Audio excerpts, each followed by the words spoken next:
Good evening. நம்ம last class அப்படின்னு பார்த்தோன்னா 15 மேற்கணக்கு நூல்களில் 8 தொகை நூல்கள் அப்படிங்கிற கான்செப்ட் கீழே நற்றிணை வரைக்கும் கம்ப்ளீட் பண்ணியிருந்தோம். இன்றைக்கி குறுந்தொகை அப்படின்ற கான்செப்ட் எழுதிக்கோங்க. இரண்டாவது நூல் வந்து குறுந்தொகை. முதல் நூல் நற்றிணை, நல் என்னும் அடைமொழி பெற்ற நூல் நற்றிணை அப்படிங்கிறது நம்ம பார்த்தோம். இன்றைக்கி வந்து குறுந்தொகைங்கிற இதில் வந்து பார்ப்போம். இதை முடிச்சுட்டு அடுத்தடுத்து இன்றைக்கி மேக்ஸிமம் நம்ம இந்த டாபிக் முடிச்சிடலான்னு நினைக்கிறேன். ஸோ குறுந்தொகை கமெண்டில் போடுறோம் பாருங்கள். குறுந்தொகை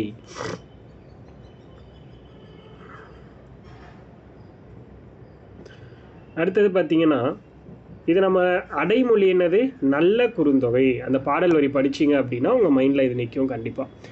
நல்ல அப்படிங்கிற அடைமொழி பெற்ற நூல் எது அப்படின்னு கேட்பாங்க, அது குறுந்தொகை. இதில் மொத்தம் எத்தனை பாடல்கள் இருக்குது அப்படின்னா 401 பாடல்களை கொண்டது. கொஷினில் எப்படி கேட்பாங்கன்னா, கடவுள் வாழ்த்து நீங்களாக எத்தனை பாடல்களை கொண்டது அப்படின்னு கேட்டாங்கன்னா 401 பாடல்களை கொண்டது அப்படிங்கிறது எழுத தெரியணும் உங்களுக்கு.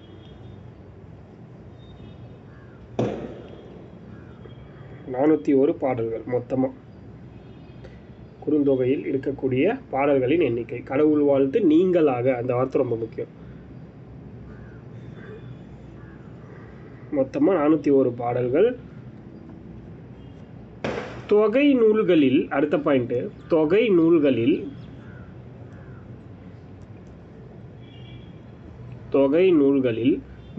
முதலாக தொகுக்கப்பட்ட நூல். தொகை நூல்களில் முதலில் தொகுக்கப்பட்ட நூல் அப்படின்னு சொல்றாங்க. தொகை நூல்களில் முதலில் தொகுக்கப்பட்ட நூல் அப்படின்னா என்னது? இப்போ நம்ம ஃபர்ஸ்ட் நூல் வந்து நற்றிணைன்னு பார்த்தோம், அது திணை அப்படின்னு வருது. ஆனால் இது குறுந்தொகை. தொகையில் ஃபஸ்ட்டு தொகைங்கிற வார்த்தையோடு வரக்கூடிய முதல் நூல் குறுந்தொகை, அதை தான் சொல்ல வராங்க. தொகை நூல்களில் முதலில் தொகுக்கப்பட்ட நூல் எது அப்படின்னா அது குறுந்தொகை. அதே மாதிரி நம்ம நற்றிணையோட அடிவரையறை வந்து 9 முதல் 12 வரை அப்படின்னு பார்த்துருப்போம். இந்த குறுந்தொகையுடைய அடிவரையறை வந்து பார்த்திங்கன்னா 4 முதல் 8 மினிமமாக, அதாவது சிற்றெல்லை 4 அடியாவது இருக்கணும், பேரெல்லை 8 அடி இருக்கணும், அதுக்கு மேலே போகக்கூடாது அப்படின்னு சொல்கிறாங்க. இதுக்கு இடைப்பட்ட லைன்ஸில் நம்ம எழுதிக்கலாம் அப்படிங்கிற மாதிரி சொல்லுவாங்க. அப்போ அடிவரையறை அப்படின்னு போட்டு 4 to 8 அப்படிங்கிறது எழுதிக்கோங்க. இது ரொம்ப முக்கியம். இது வந்து கேட்கறதுக்கான வாய்ப்பு இருக்கக்கூடிய ஏரியாஸ். இதை முதல்ல பதிப்பிச்சது யாரு? நற்றினையை முதல்ல பதிப்பிச்சது யாருன்னு பார்த்தோம், பின்னத்தூர் நாராயணசாமின்னு ஒருத்தரை பார்த்தோம் நேற்று. இன்னைக்கு நம்ம பார்க்க போகிறது குறுந்தொகையை முதல்ல பதிப்பிச்சது யாரு அப்படின்னா சௌரிப்பெருமாள் அரங்கனார் அப்படின்னு ஒருத்தர்.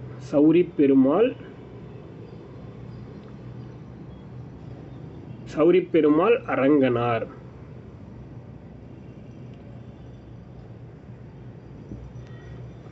இவர் தான் முதல்ல குறுந்தொகையை பதிப்பிச்சு வெளியிட்டிருப்பார். அதே 1915 வருடத்துல தான் சௌரிப்பெருமாள் அரங்கனார் அப்படிங்கிறவர் தான் குறுந்தொகையை முதல்ல பதிப்பிச்சு வெளியிட்டிருப்பாரு அப்படிங்கிறத நோட் பண்ணிக்கோங்க.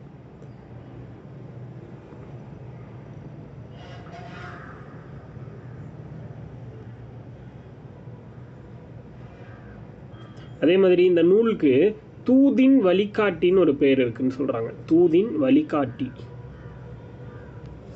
அதாவது அரசனுக்காக தூது போவாங்க இல்லையா, அரசன் வந்து சொல்லக்கூடிய விஷயங்களை இன்னொரு நாட்டுடைய அரசன்கிட்ட சொல்கிறதுக்காகவோ இல்லை ஏதோ ஒரு விஷயத்துக்காக தூது அனுப்பி விடுவாங்க.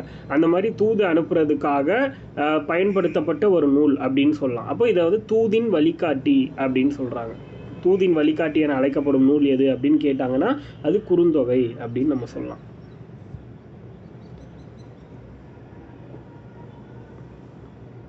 அடுத்த பாயிண்ட் என்ன சொல்லலாம் இதில் அப்படின்னா, உரை ஆசிரியர்கள் பலரால் மேற்கோள் காட்டப்பட்ட நூல். ரொம்ப முக்கியமான பாயிண்ட்டு. உரை ஆசிரியர்கள் பலரால் மேற்கோள் காட்டப்பட்ட நூல்.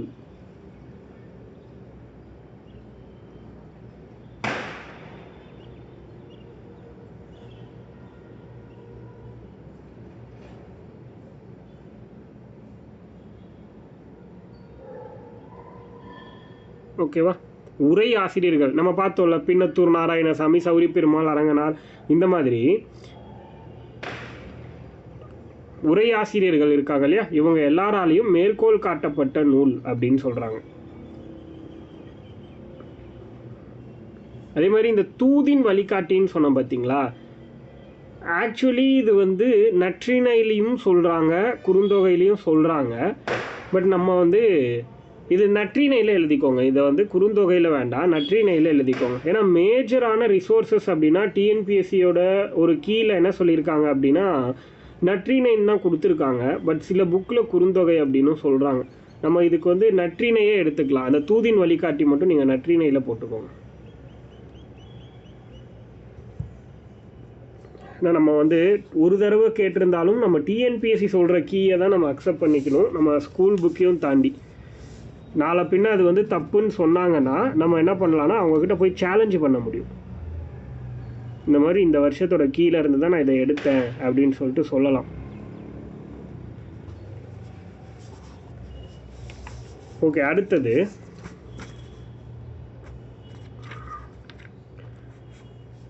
உரையாசிரியர்கள் பலரால் மேற்கோள் காட்டப்பட்ட நூல் அப்படிங்கிற கான்செப்ட் எழுதிட்டிங்கன்னா அடுத்தது போயிடலாம்.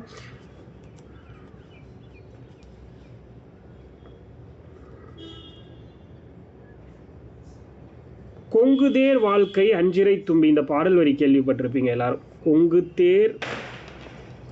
கொங்குதேர் வாழ்க்கை அஞ்சிரை தும்பி.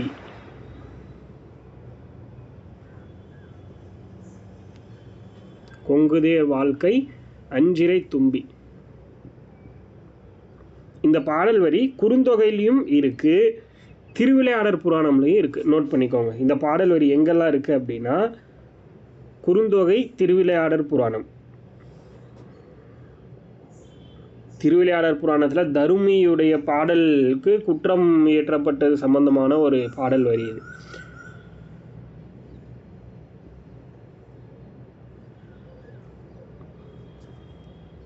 அடுத்து வந்து பார்த்தீங்கன்னா யாயும் நியாயும், இந்த பாடல் கேள்விப்பட்டிருக்கீங்களா? யாயும் நியாயும் யாராகியரோ, எந்தையும் நுந்தையும், யாயும் நியாயும் யாராகியரோ. கமெண்ட்ல இருக்கு. எந்தையும் நுந்தையும் எம்முறை கேலி. எந்தை அப்படின்னா என் தந்தை, நுந்தைன்னா உன் தந்தை அப்படின்னு அர்த்தம். எந்தையும் நுந்தையும் எம்முறை கேலி. கமெண்ட்ல இருக்கு, பார்த்து எழுதிக்கோங்க.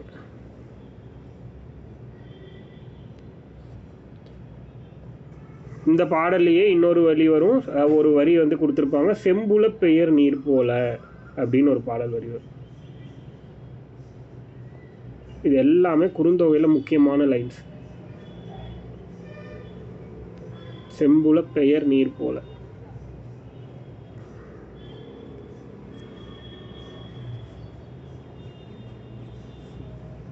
நீ யாரா இருந்தாலும் என்னது, எந்த நாட்டவராக இருந்தாலும் தமிழர்கள் அப்படிங்கிறவங்க ஒரே குடும்பமாக வாழ்ந்தவங்க தான். பட் அப்படி இருந்தாலும் இந்த செம்புல பெயர் நீர் போல அப்படின்றது செம்மண் நிலத்தை கம்பேர் பண்ணி எழுதியிருப்பாங்க இந்த பாடல் வரியில். இந்த பாடலை எழுதின ஒரு பேரே செம்புல பெயர் நீரார் அப்படின்னு சொல்கிறாங்க. அதாவது யாருன்னு தெரியாததுனால பாடல் வரியையே ஆசிரியரோட பெயராக வந்து உருவாக்கிக்கிட்டாங்க. இது மாதிரி நிறைய இருக்குது தமிழை பொறுத்த வரைக்கும். அடுத்த பாடல் வரி என்ன கேட்கலாம் அப்படின்னா, வினையே ஆடவர்க்கு உயிரே, வினையே ஆடவர்க்கு உயிரே, மனையுறை மகளிருக்கு. இதுவும் ஒரு அழகான லைன். மனையுறை மகளிருக்கு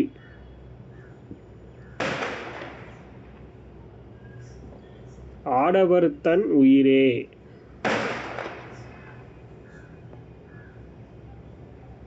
ஆடவர்க்கு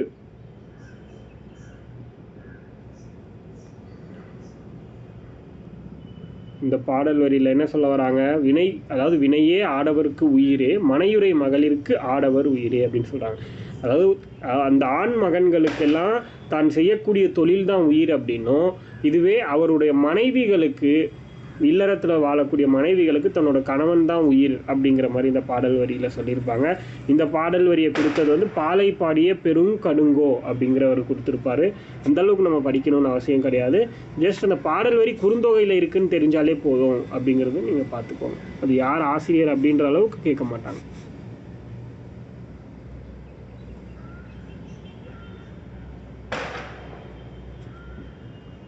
அடுத்தது அம்ம வாலி தோழி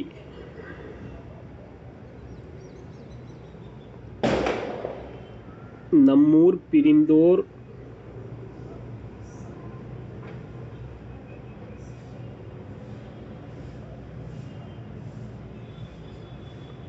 அம்மா வாலி தோழி நம்மூர் பிரிந்தோர் அப்படின்னு ஒரு லைன், சும்மா ஒரு லைன் மட்டும் எழுதிக்கோங்க.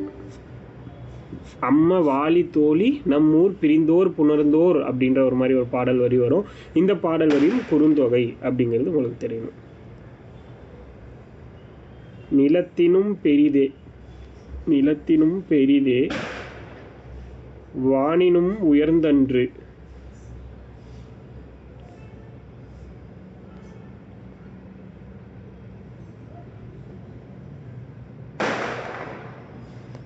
நிலத்தினும் பெரிதே வானினும் உயர்ந்தன்று, நீரினும் ஆரளவின்றே.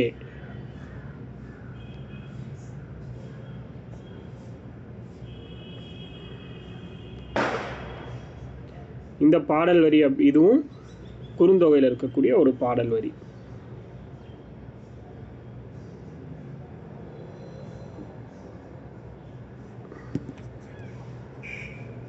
தேவகுலத்தார் அப்படின்ற ஒரு தெரிந்த பாடல் வரியை நமக்கு கொடுத்திருப்பார். அடுத்து ஒரு முக்கியமான லைன் சொல்ற, நோட் பண்ணிக்கோங்க. இந்நூலில் காட்டப்பெறும், இந்நூலில் காட்டப்பெறும்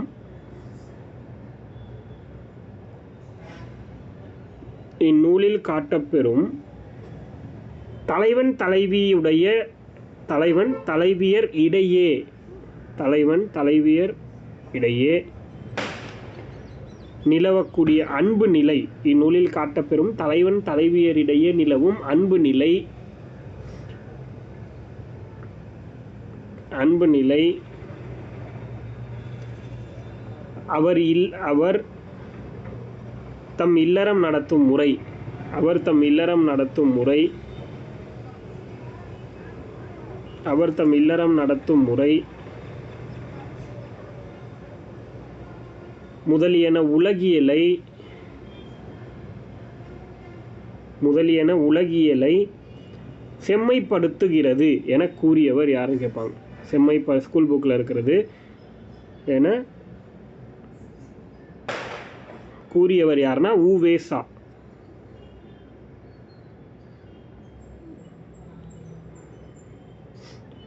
உவேசா உத்தமதானபுரம் வெங்கட சுப்புவின் மகனார் சுவாமிநாதன்.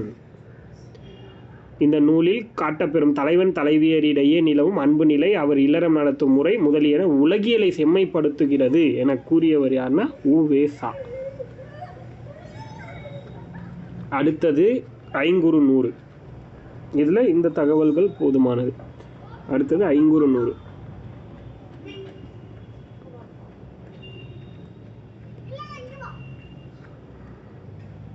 இப்போ குறுந்தொகையை பிரித்து எழுதுனா என்ன வரும், அதை எழுதிக்கோங்க. அது கூட குறுமை கூட்டல் தொகை அப்படின்னு பிரித்து எழுதலாம். குறுந்தொகையை பிரித்து எழுதுனா குறுமை கூட்டல் தொகை.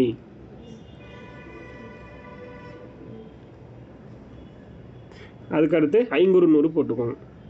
இப்போ ஐங்குறு நூறு அப்படின்னா நம்ம எடுத்த உடனே ஐங்குறு நூறுக்கு என்ன பண்ணணும், அதை பிரித்து எழுதுக அப்படிங்கிறது நமக்கு தெரியணும். ஐங்குறு நூறு 5 கூட்டல் குறுமை கூட்டல் 100 அப்படின்னு வரணும். ஐங்குறு 100 அப்படின்னா 5 கூட்டல் குறுமை கூட்டல் 100, இதுதான் ஐங்குறு 100. இதோட அடி வரையறை என்ன அப்படின்னு கேட்பாங்க. அடி வரையறை பொறுத்த வரைக்கும் 3 முதல் 6, குறைஞ்சபட்சம் 3 அடி, சிற்றெல்லை 3 அடி, பேரெல்லை 6 அடி இருக்கும் அப்படின்னு சொல்கிறாங்க. அதாவது 8 தொகை நூல்களிலேயே மிக குறைந்த அடிகளை கொண்ட நூல் எதுனா அது ஐங்குறு நூறு தான். புரியுதா? 8 தொகை நூல்களிலேயே மிக குறைந்த அடிகளை கொண்ட நூல் எதுன்னு கேட்பாங்க.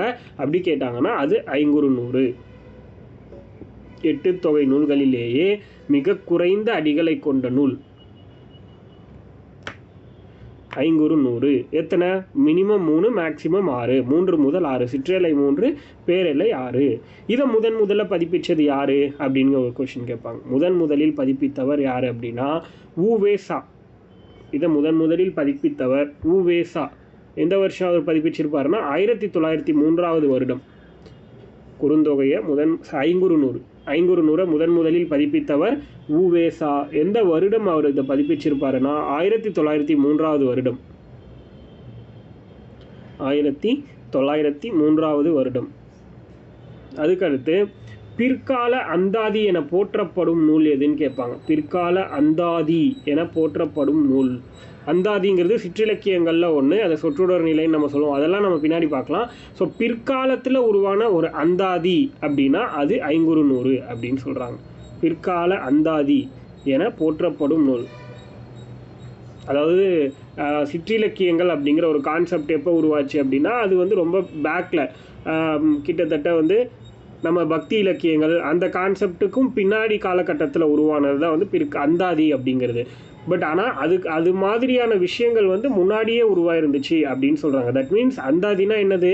ஒரு பாடல் வரியோட இறுதியான வார்த்தை அடுத்த பாடல் வரியோட முதல் வார்த்தையாக வரும். அதுக்கு பேர் தான் அந்தாதி அப்படின்னு சொல்லுவாங்க. ஸோ அந்த கான்செப்ட் இந்த ஐங்குறு 100 இருந்ததுனால இதை பிற்கால அந்தாதி அப்படின்னு சொல்கிறாங்க. ஏன்னா போற்றப்படும் நூல்.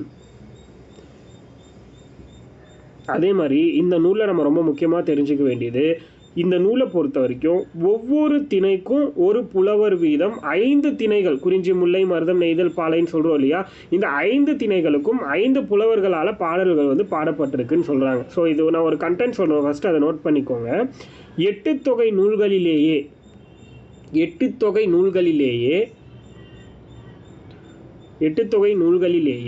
திணைக்கு ஒரு புலவர் வீதம். 8 தொகை நூல்களிலேயே திணைக்கு ஒரு புலவர் வீதம் 5 திணைகளை பாடிய நூல்கள். 8 தொகை நூல்களிலேயே திணைக்கு ஒரு புலவர் வீதம் 5 திணைகளை பாடிய நூல்கள். 5 திணைகளை பாடிய நூல்கள் 2 நூல். ஐங்குறு 100 கலித்தொகை. புரியுதா? ஐங்குறு 100 கலித்தொகை. இந்த 2 நூல்கள்லையும் என்ன பண்ணியிருப்பாங்க? ஒவ்வொரு திணைக்கும் ஒவ்வொரு புலவர்களால் பாடல்கள் இயற்றப்பட்டிருக்கும் அப்படின்னு சொல்கிறாங்க. ஐங்குறு 100 கலித்தொகை. அதை நம்ம பார்ப்போம். இப்போ ஐங்குறு 100 பற்றி நம்ம பார்ப்போம். அதுக்கடுத்து இப்போ குறிஞ்சி, முல்லை, மருதம், நெய்தல், பாலை, இதுதான் நமக்கு ஆர்டர். நமக்கு தெரிஞ்சது ஆர்டர் அப்படின்னா அது இதுதான். பட் இந்த இடத்துல என்ன பண்ணுறாங்க அப்படின்னா மருத நிலத்தை முதன்மையாக கொண்டு பாடல் இயற்றல் பண்ணியிருக்காங்கன்னு சொல்கிறாங்க ஐங்குறு 100 பொறுத்த வரைக்கும்.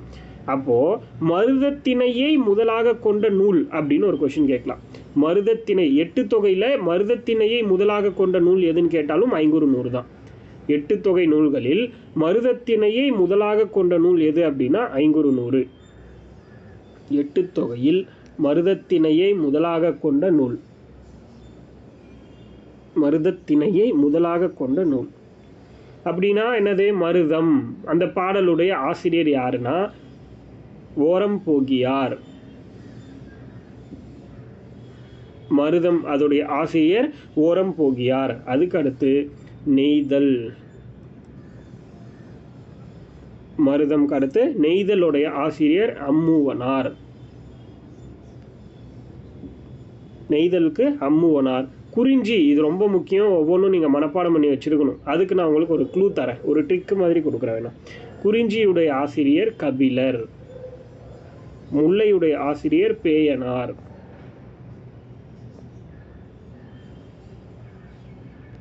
முல்லையோட ஆசிரியர் பேயனார். பாலையோட ஆசிரியர் ஓதலாந்தையார்.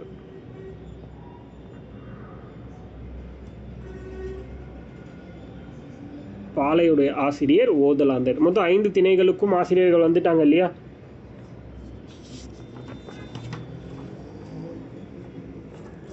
ஐந்து திணைகளுக்கும் ஆசிரியர் பார்த்துட்டோம்.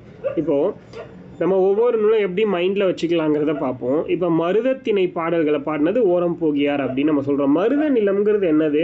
வயலும் வயல் சார்ந்த இடமும் தான் மருத நிலம். இப்போ குறிஞ்சி அப்படின்னா மலையும் மலை சார்ந்தது, முல்லைனா காடும் காடு சார்ந்தது, மருதம்னா வயல் நிலம் சார்ந்தது இந்த மாதிரிலாம் நம்ம சொல்லுவோம். அப்போது அந்த வயலில் ஏன்னா ஆடு மாடெல்லாம் எங்கே மேய்ப்பாங்க அப்படின்னா வயலில் மேய்ப்பாங்க இல்லையா? அப்போ அந்த வயல்லேருந்து வயலில் மேயாமல் ஓரமாக போய் மேயுங்க அப்படின்னு நம்ம வந்து ஆடை வந்து துரத்துற மாதிரி அப்படி ஞாபகம் வச்சுக்கலாம். மருதத்தினைனா ஓரம் போகியார், ஓரமாக போக சொல்கிறது ஆடு மாடு எல்லாத்தையும் அப்படி ஞாபகம் வச்சுக்கலாம். நெய்தல் அப்படின்னா இப்போது நான் இன்னொரு விஷயமும் நான் உங்களுக்கு இதில் ஆட் பண்ணுவேன். அது வந்து கலித்தொகை வரும்போது தான் உங்களுக்கு புரியும். இப்போ அந்த ட்ரிக்கை நான் முழுசாக சொல்கிறேன். அம்மா நெய் வாங்கிட்டு வர சொன்னாங்க. எதுக்கு அப்படின்னா அது களியில் போட்டு சாப்பிட்டா நல்லது அப்படின்னு. ஏன்னா இங்கே நெய்தல் நிலம், நெய்தல் அப்படிங்கிற வார்த்தையில் நெய் இருக்கா? அம்மூவனார் அம்மா இருக்கா? அப்போது நெய்தல் நிலத்துக்கு அம்மூவனார்.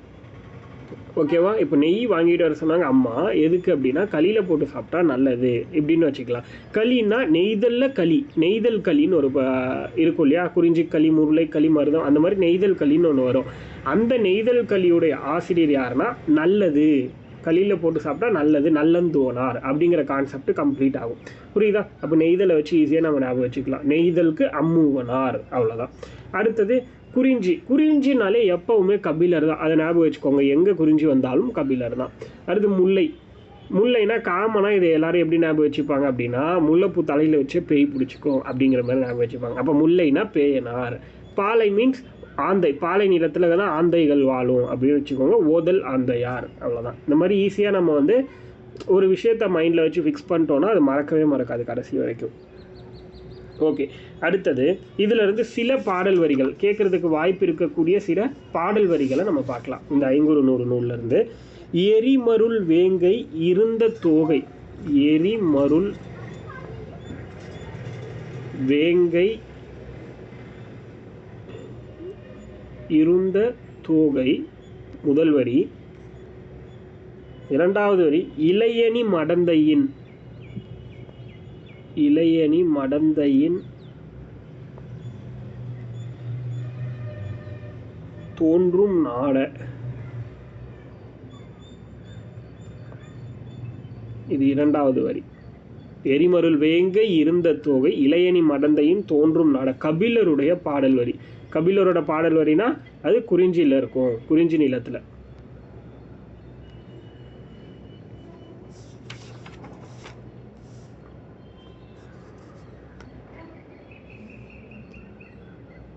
அடுத்த பாடல் வரி மறுவில் தூவி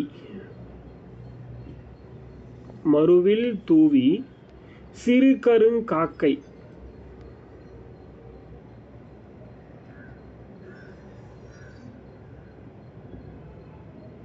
சிறு கருங்காக்கை, மறுவில் தூவி சிறு கருங்காக்கை அன்புடை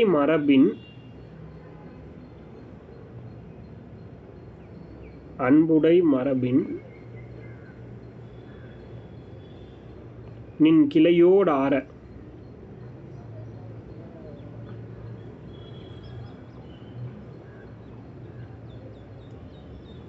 இந்த பாடல் வரியும் நமக்கு 500 கொடுத்துருக்கிறது தான்.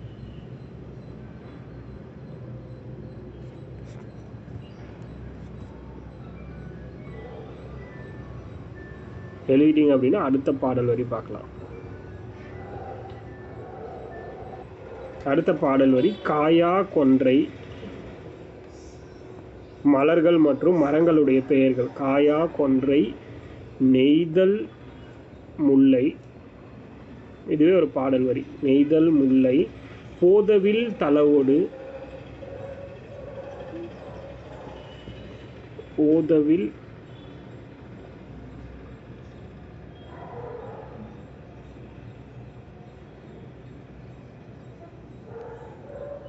போதவில் தலவோடு பிடவளர்ந்து அப்படின்னு ஒரு லைன். பிடவளர்ந்து, இந்த பாடல் வரி யாரோடது அப்படின்னு பார்த்தீங்கன்னா அது காயா கொன்றை நெய்தல் முல்லை போதவில் தலவோடு பிட வளர்ந்து அப்படிங்கிறது பேயனார் அப்படின்னு அவருடைய பாடல்.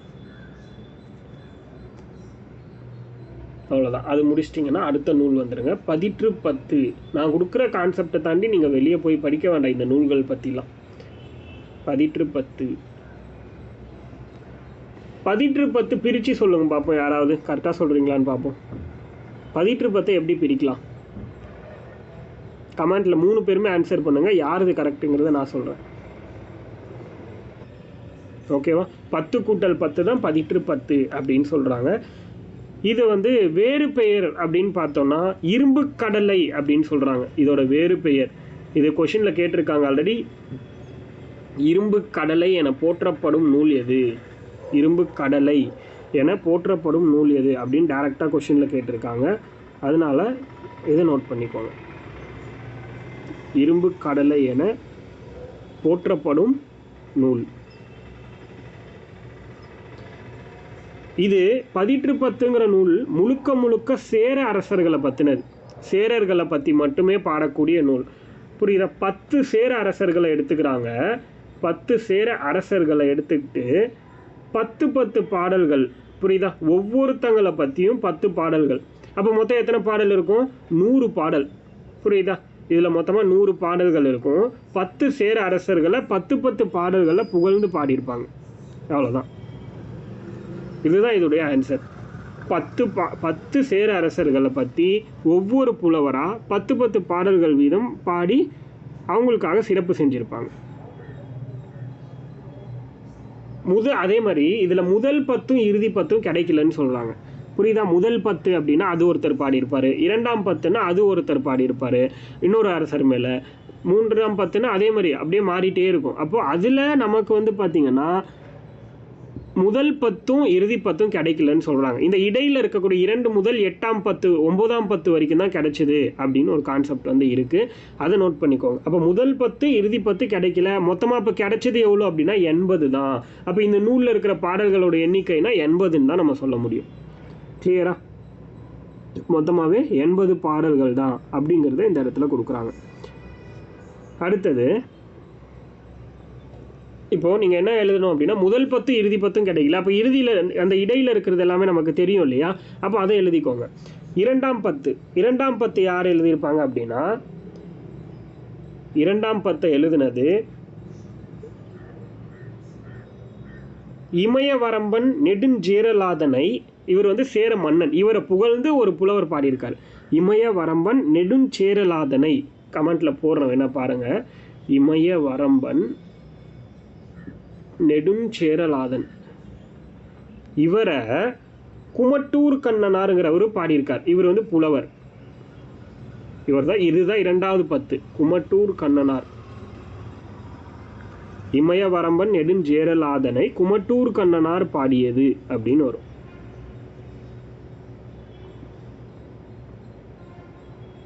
இமயவரம்பன் நெடுஞ்சேரலாதனை குமட்டூர் கண்ணனார் பாடியது. இது வந்து 2வது 10. அதே 3வது 10 அப்படிங்கிறது 3ஆம் 10 யாரை பற்றி பாடினாங்கன்னா பல்யானை செல்கெழு குட்டுவனை.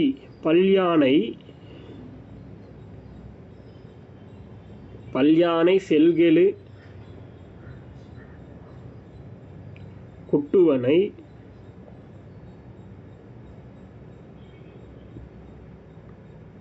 பல்யானை செல்கெழு குட்டுவன். இவரை பாலை கௌதமன் அப்படிங்கிறவர் பாடியிருக்கார். இவரை இந்த அரசனை புகழ்ந்து பாடியது யார் அப்படின்னா பாலை கௌதமன் அப்படிங்கிறவர். இவர் ஒரு புலவர். இது எழுதிட்டீங்கன்னா அடுத்தது 4ஆம் 10.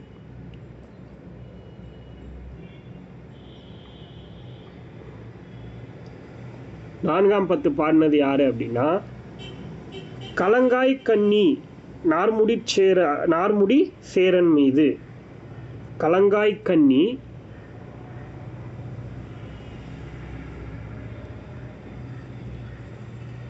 நார்முடி சேரன் இவர் மீது காப்பியாற்று காப்பியனாருங்கிறவர் பாடியிருப்பார். காப்பியாற்று காப்பியனார். கலங்காய் கண்ணி நார்முடி சேரன் மீது காப்பியாற்று காப்பியனார் அப்படிங்கிறவர் பாடினது 4ஆம் 10.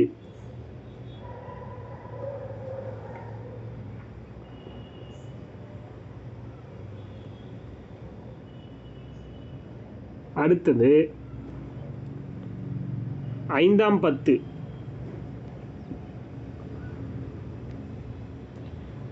5ஆம் 10 பாடினது யாரு அப்படின்னா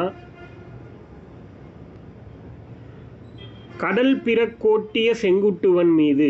கடல் பிறக்கோட்டிய செங்குட்டுவன்.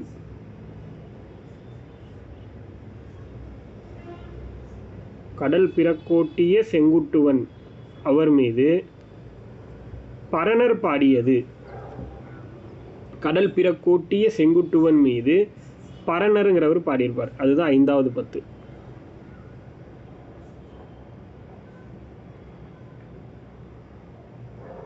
அடுத்து 6ஆம் பத்து.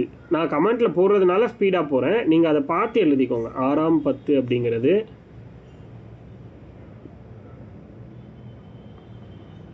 ஆடு கோட்பாட்டு சேரலாதனை.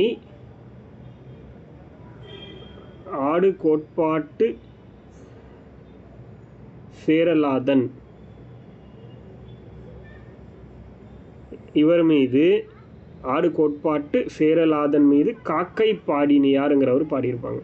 பெண்பார் புலவர் காக்கை பாடினியார். ஆடு கோட்பாட்டு சேரலாதன் மீது காக்கை பாடினியார் பாடினது 6ஆம் பத்து.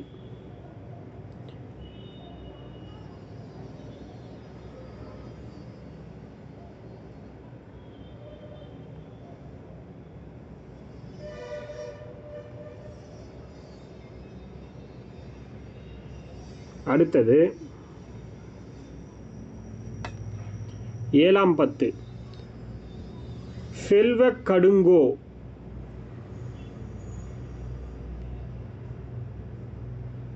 செல்வ கடுங்கோ மீது, அவர் ஒரு அரசர், அவர் மீது இல்லை ஃபுல் நேம் வேணும்னாலும் எழுதிக்கோங்க. செல்வ கடுங்கோ வாலியாதன். செல்வ கடுங்கோ வாலியாதன் மீது கபிலர் பாடினது. செல்வ கடுங்கோ வாலியாதன் மீது கபிலர் பாடினாரு அப்படின்னு சொல்றாங்க. இது வந்து பார்த்தீங்கன்னா 7வது பத்து. 7வது பத்து பாடினது செல்வ கடுங்கோங்கிற வாலியாதன் அரசனை பற்றி கபிலர் வந்து பாடியிருப்பார். அடுத்து 8வது பத்து. 8வது பத்து தகடூர். தகடூர்னா என்னதுன்னா தர்மபுரி. ஓகேவா? 8வது பத்து தகடூர் எரிந்த. தகடூர் எரிந்த பெருஞ்சேரல் இரும்பொறை. தகடூர் எரிந்த பெருஞ்சேரல் இரும்பொறை. இந்த மன்னனை பற்றி, தகடூர் எரிந்த பெருஞ்சேரல் இரும்பொறை அப்படின்னு சொல்லக்கூடிய இந்த மன்னனை பற்றி பெருங்குன்றூர் கிழாருங்கிறவர் பாடியிருப்பார். பெருங்குன்றூர் கிழார். தகடூர் எரிந்த பெருஞ்சேரல் இரும்பொறை பற்றி பெருங்குன்றூர் கிழார் அப்படிங்கிற புலவர் பாடினது தான் வந்து என்ன அப்படின்னு பார்த்தீங்கன்னா 8ஆம் பத்து அப்படின்னு சொல்கிறாங்க. அடுத்து கடைசியாக 9வது பத்து. மோஸ்ட்டாக இது எல்லாமே நான் கொடுக்க மாட்டேன், பட் எழுதிக்கோங்க, யூஸ் ஆகும். 9வது பத்து. இளஞ்சேரல் இரும்பொறை. இளஞ்சேரல் இரும்பொறை மீது, இந்த இளஞ்சேரல் இரும்பொறைங்கிற மன்னன் மீது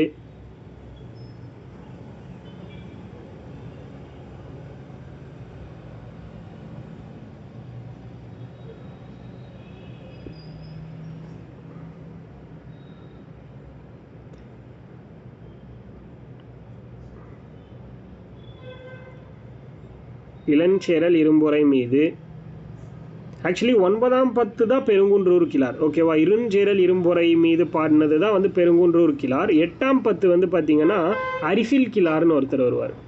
அரிசில் கிழார், அது மாற்றிக்கோங்க, அரிசில் கிழார். இளஞ்சேரல் இரும்பொறை பற்றி அரிசில் கிழார்.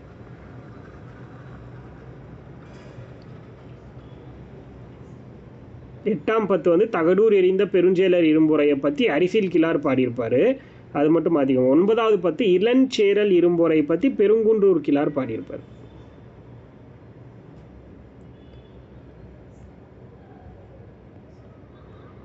அவ்வளோதான் 9 10. முதல் பத்தும் இறுதி பத்தும் கிடைக்கல. அப்போ மொத்தமாக இருக்கிறது 80 பாடல்கள் தான் பதிற்று பத்து அப்படிங்கிற நூலில். இந்த நூலை முதல்ல பதிப்பிச்சது யாருன்னா ஊவேசா தான். பதிற்று பத்துங்கிற நூலையும் முதல்ல பதிப்பிச்சது யார் அப்படின்னா ஊவேசா தான். பதிற்று பத்துங்கிற நூலையும் முதலில் பதிப்பித்தவர் யார் அப்படின்னா அது ஊவேசா.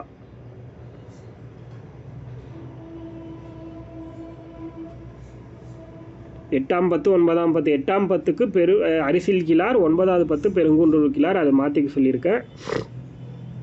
அடுத்து இதை முதல்ல பதிப்பிச்சது ஊவேசா 1904 ஊவேசா.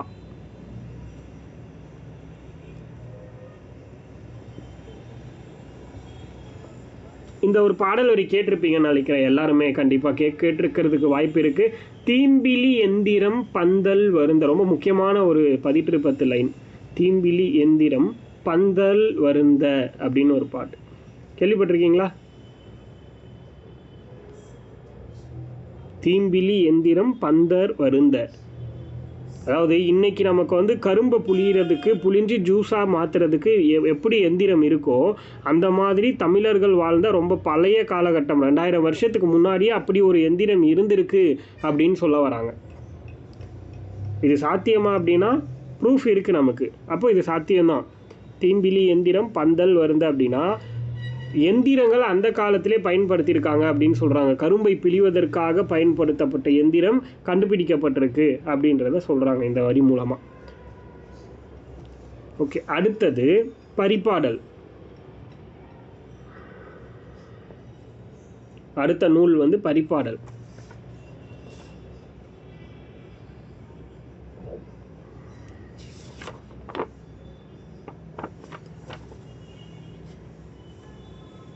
பரிபாடல் அப்படின்னா இப்போ இதை நம்ம என்ன சொன்னோம், அகமும் புறமும் கலந்த நூல் அப்படின்னு பார்த்தோம். ஞாபகம் இருக்கா?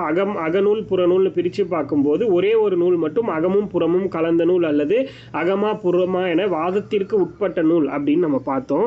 ஸோ அதில் இந்த நூலில் நம்ம வந்து என்ன சொல்கிறோம் அப்படின்னா முழுக்க பாண்டிய மன்னர்களை பற்றி மட்டுமே பாடப்பட்ட நூல். 10 முழுக்க சேரர்களை பற்றி மட்டுமே பாடின நூல். அதே மாதிரி தான் பரிபாடல்னா முழுக்க பாண்டியர்களை பற்றி மட்டுமே பாடப்பட்ட நூல் அப்படின்னு சொல்கிறாங்க. புரியுதா? அப்போது டைரெக்டாக நோட் பண்ணிக்கோங்க, பாண்டியர்களை பற்றி மட்டுமே பாடும் நூல் அப்படின்னு ஒரு பாயிண்ட்டை நோட் பண்ணிக்கோங்க பரிபாடலுக்கு கீழே. இந்த நூலை பொறுத்த வரைக்கும் இம்பார்ட்டண்ட்டாக வேறு என்ன சொல்லலாம் அப்படின்னா உலகத்தின் தோற்றம் குறித்து கூறும் நூல். உலகின் தோற்றம் குறித்து கூறும் நூல். உலகின் தோற்றம் குறித்து கூறும் நூல் எது அப்படின்னா அது பரிபாடல். உலகின் தோற்றம் குறித்து கூறும் நூல் எது அப்படின்னா பரிபாடல். ஆக்சுவலி இதில் ஒரு பாடலே கொடுத்துருப்பாங்க. கீரந்தையர் அப்படின்னு ஒருத்தர் வந்து உலகத்தை, அதாவது இந்த பூமியை வந்து பந்து கூட எடுத்துக்காட்டாக வச்சு ஒரு அழகான ஒரு பாடல் ஒன்று பாடியிருப்பார். அதெல்லாம் நம்ம பார்ப்போம். அடுத்தது விசும்பில் ஊழி ஊழ் செல்ல கருவலர் அப்படின்னு சொல்லிட்டு ஒரு பாடல் வரி வரும், அதையும் நம்ம பார்ப்போம். ஸோ உலகின் தோற்றம் குறித்து கூறும் நூல் எது அப்படின்னு கேட்டாங்கன்னா அதுவும் பரிபாடல் தான். அடுத்தது 9 என்ற எண்ணிற்கு தொண்டு என பெயரிட்ட நூல். 9 என்ற எண்ணிற்கு தொண்டு என பெயரிட்ட நூல், இதுவும் வந்து முக்கியமான நூல். 9 என்ற எண்ணிற்கு தொண்டு என பெயரிட்ட நூல்.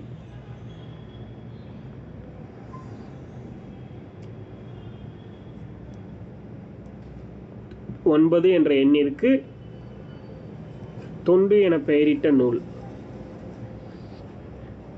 அடுத்தது இந்த நூலை பொருட்கலவை நூல் அப்படின்னு சொல்லுவாங்க. இந்த நூலை பொருட்கலவை நூல் அப்படின்னு சொல்லுவாங்க. பொருட்கலவை நூல் அப்படின்னு சொல்றாங்க. இந்த நூலுக்கு வேறு பெயர்.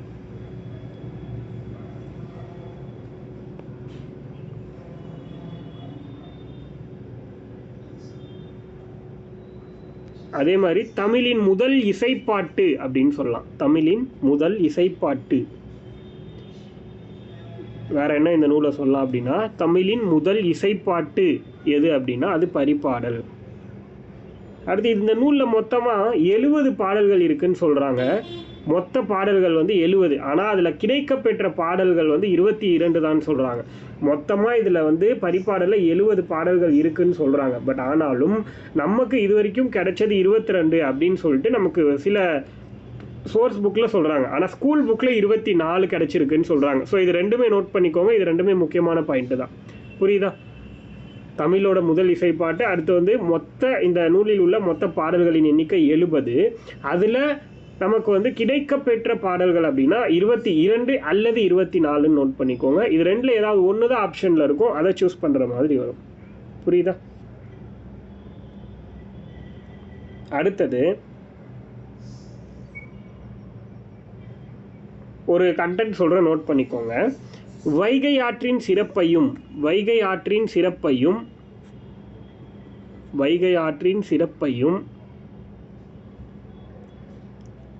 திருமால் முருகன் போன்ற தெய்வங்களையும் வழிபட்ட நூல். வைகை ஆற்றின் சிறப்பையும் திருமால் முருகன் போன்ற தெய்வங்களையும் வழிபட்ட நூல். வைகை ஆற்றின் சிறப்பையும் திருமால் முருகன் போன்ற தெய்வங்களையும் வழிபட்ட நூல் எதுன்னு கேட்பாங்க. அதுவும் பரிபாடல் தான்.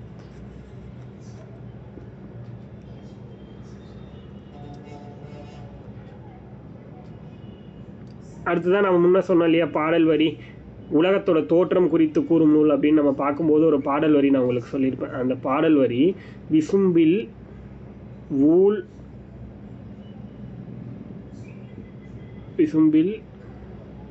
ஊழி ஊழ்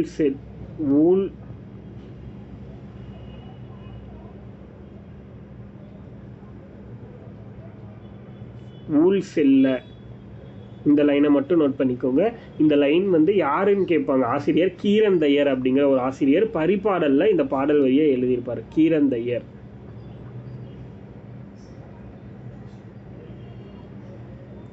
அதோட இந்த பரிபாடல் வந்து முடிஞ்சது. இதில் வேறு எதுவும் இன்ஃபர்மேஷன் கிடையாது. அடுத்தது கலித்தொகை அப்படிங்கிற நூலுக்கு போயிடலாம்.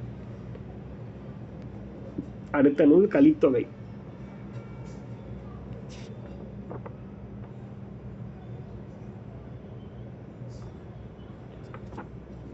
இன்னும் நமக்கு வந்து 3 நூல் இருக்குது. கலித்தொகை, அகநானூறு, புறநானூறு. இது முடித்தோன்னா நமக்கு 8 தொகைங்கிறது கம்ப்ளீட் ஆகிடும். இது நம்ம வந்து கண்டென்ட்டாக தான் இருக்கும். எல்லாமே டீச் பண்ணுறதுக்கு இதில் பெருசாக எதுவும் கிடையாது. ஜஸ்ட் அந்த கண்டென்ட்டை நான் சொல்கிறேன், நீங்கள் நோட் பண்ணிக்கோங்க. கலித்தொகையில் மொத்தமாக 150 பாடல்கள் இருக்கும். கலித்தொகையில் மொத்தமாக எவ்வளோ பாடல் அப்படின்னா 150 பாடல்கள்.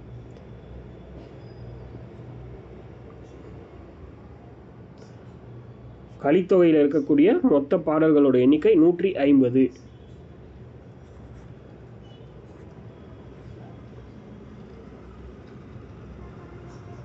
இதை முதல்ல பதிப்பிச்சது யாரு அப்படின்னா, கலித்தொகையை முதலில் பதிப்பித்தவர் சி.வை. தாமோதரனார்.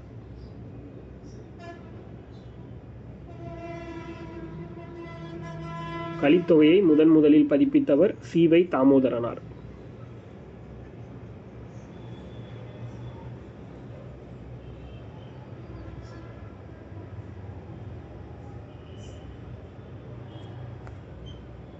எந்த வருஷம்னா 1887 வருஷம்.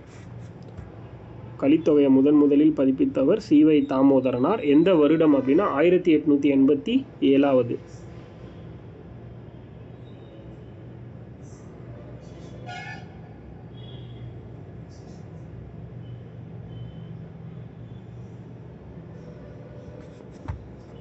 நான் சொன்னல கலித்தொகையும் அதுக்கு அடுத்து வந்து பார்த்தீங்கன்னா ஐங்கூறு நூறு. இந்த 2 நூல்கள் மட்டும் 5 திணைகளுக்கும் ஒவ்வொரு ஆசிரியர் இருப்பாங்கன்னு சொல்லிட்டு, ஸோ அதை நம்ம கலித்தொகையில் இப்போ பார்த்துடலாம்.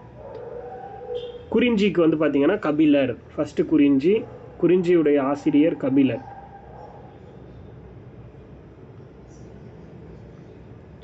முல்லை வந்து அடுத்து முல்லையுடைய ஆசிரியர் நல்லுருத்திரனார்.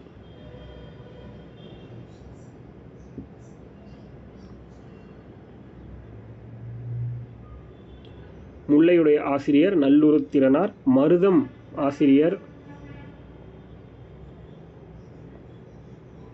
மருதநில நாகனார்.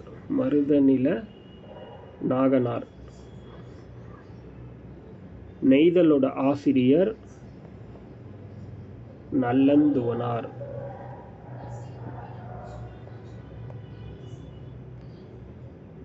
நெய்தல் ஆசிரியர் நல்லந்துவனார். பாலையுடைய ஆசிரியர் பெருங்கடுங்கோ.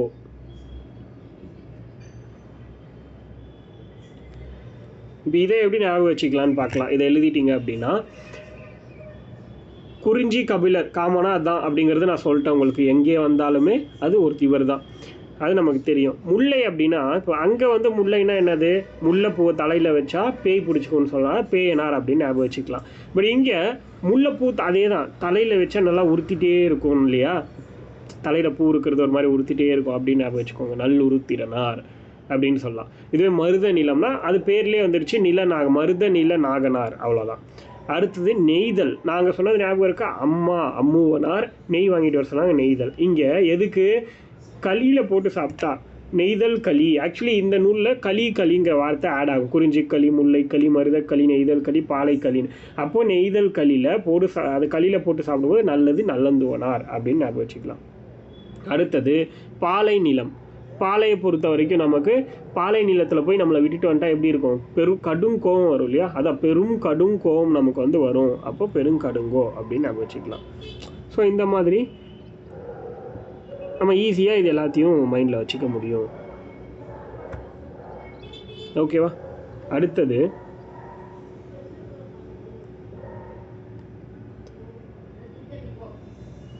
மார்கழி நோன்பு பற்றி குறிப்பிடும் நூல். மார்கழி நோன்பு பற்றி குறிப்பிடும் நூல். மார்கழி மாதம் வந்து நோன்பு இருப்பாங்க இல்லையா, சிவன், திருமால், இந்த மாதிரி தெய்வங்களுக்காக. அந்த நோன்பு பற்றி குறிப்பிடும் நூல் எதுன்னு கேட்டாலும் கலித்தொகை தான். மார்கழி நோன்பு பற்றி குறிப்பிடும் நூல் அப்படின்னாலும் கலித்தொகை தான். ஏறு தழுவுதல்னு நம்ம சொல்கிறோம் இல்லையா, மாடு பிடித்தல், மாடு தழுவுதல், அந்த ஏறு தழுவுதல் பற்றி பேசுகிறதும் அதே தான். ஏறு தழுவுதல் பற்றி பேசக்கூடிய நூலும் இதே தான். அடுத்தது மடலேறுதல் அப்படின்னு ஒரு கான்செப்ட் இருக்குது, கேள்விப்பட்டிருக்கீங்களா? மடலேறுதல் பற்றி குறிப்பிடும் நூல். மடலேறுதல்னா என்னன்னு தெரியுமா?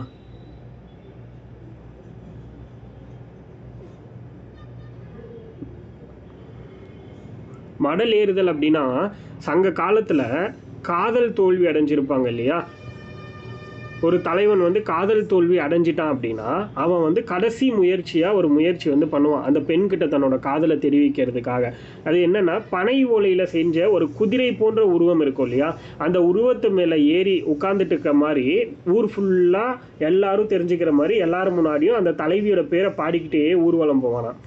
அது மூலமாக மனம் உருகி அந்த பெண் வந்து காதலை அக்செப்ட் பண்ணிக்கிட்டா அப்படின்னா அது வந்து அவங்க திருமணம் பண்ணிப்பாங்க அப்படின்னு சொல்கிறது. அந்த இறுதி முயற்சி திருமணம் பண்ணிக்கிறதுக்காக சங்க காலத்தில் தலைவன் தலைவியோட அன்பை பெறுவதற்காக செய்யக்கூடிய ஒரு இறுதி முயற்சி தான் மடலேறுதல் அப்படின்னு சொல்லுவாங்க. இந்த மடலேறுதல் அப்படிங்கிறது சங்க காலத்தில் மிகவும் போற்றப்பட்ட ஒன்று அப்படிங்கிற மாதிரி சொல்கிறாங்க. இதை பற்றி பேசுகிற நூல் கலித்தொகை அப்படின்னு நமக்கு இங்கே கொடுக்குறாங்க. அடுத்தது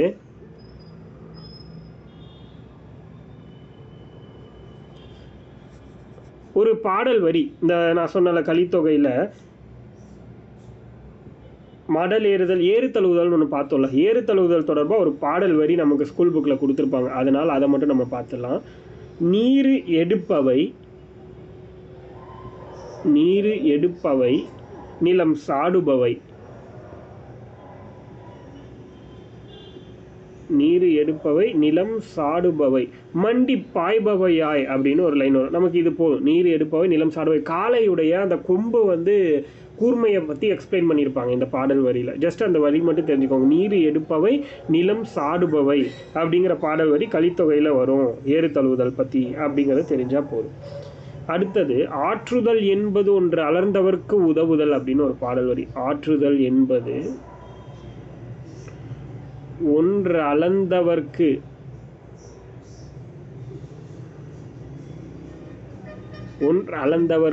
உதவுதல். அதாவது ஒரு விஷயம் கேட்குறவங்களுக்கு உதவி பண்ணுறாங்களே அதுதான் வந்து ஆற்றுதல் அப்படின்ற மாதிரி சொல்கிறாங்க. இது வந்து நல்லந்துவனார் அப்படிங்கிறவர் இந்த பாடல் வரியை கொடுத்துருப்பார். நல்லந்துவனார், நெய்தல் களி பாடினவர் நல்லந்துவனார். ஆற்றுதல் என்பது ஒன்று அளந்தவர்க்கு உதவுதல், போற்றுதல் என்பது புணர்ந்தாரை பிரியாமை அப்படின்னு ஒரு பாடல் வரி வரும். ஸோ இந்த பாடல் வரியுடைய ஆசிரியர் நல்லந்துவனார். அவ்வளோதான். அடுத்த நூல் வந்து பார்த்திங்கன்னா அகநானூறு. அடுத்த பாடல் அகநானூறு. இந்த நூல் பொறுத்த வரைக்கும் இப்போ ஃபஸ்ட்டு பிரித்து எழுதுகிற கான்செப்ட் நமக்கு தெரியணும். அகம் கூட்டல் 4 கூட்டல் 100 அப்படிங்கிறது நமக்கு தெரியணும். அகம் கூட்டல் 4 கூட்டல் 100, அதான் அகநானூறு. அகம் கூட்டல் 4 கூட்டல் 100னா அகநானூறு. இந்த நூலுக்கு வேறு பெயர் என்ன சொல்லலாம் அப்படின்னா நெடுந்தொகை, நெடுந்தொகை அல்லது நெடுந்தொகை 400 அப்படின்னு சொல்லலாம். நெடுந்தொகை அல்லது நெடுந்தொகை 400, இந்த இரண்டு பெயர்களாலும் இந்த நூலை வந்து அழைக்க முடியும்னு சொல்கிறாங்க. நெடுந்தொகை அல்லது நெடுந்தொகை 400, இரண்டு பெயர்கள் இருக்குது இதுக்கு.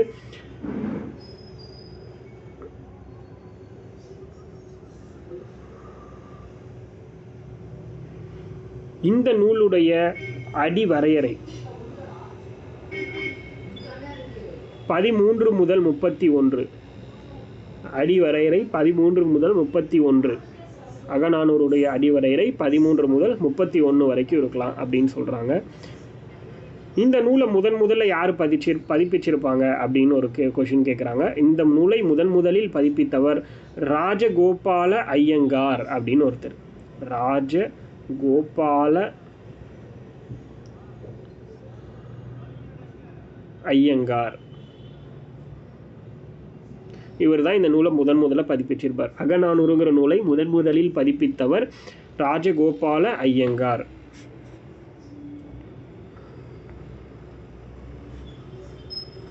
அடுத்தது, இந்த நூலை பாடிய புலவர்களோட எண்ணிக்கை எத்தனை? இது அடிக்கடி டிஎன்பிஎஸ்சியில் கேட்குற ஒரு கொஷின். 145 புலவர்கள். இந்த நூலை பாடிய புலவர்கள், மொத்த புலவர்களின் எண்ணிக்கை எத்தனை அப்படின்னா 145 புலவர்கள்.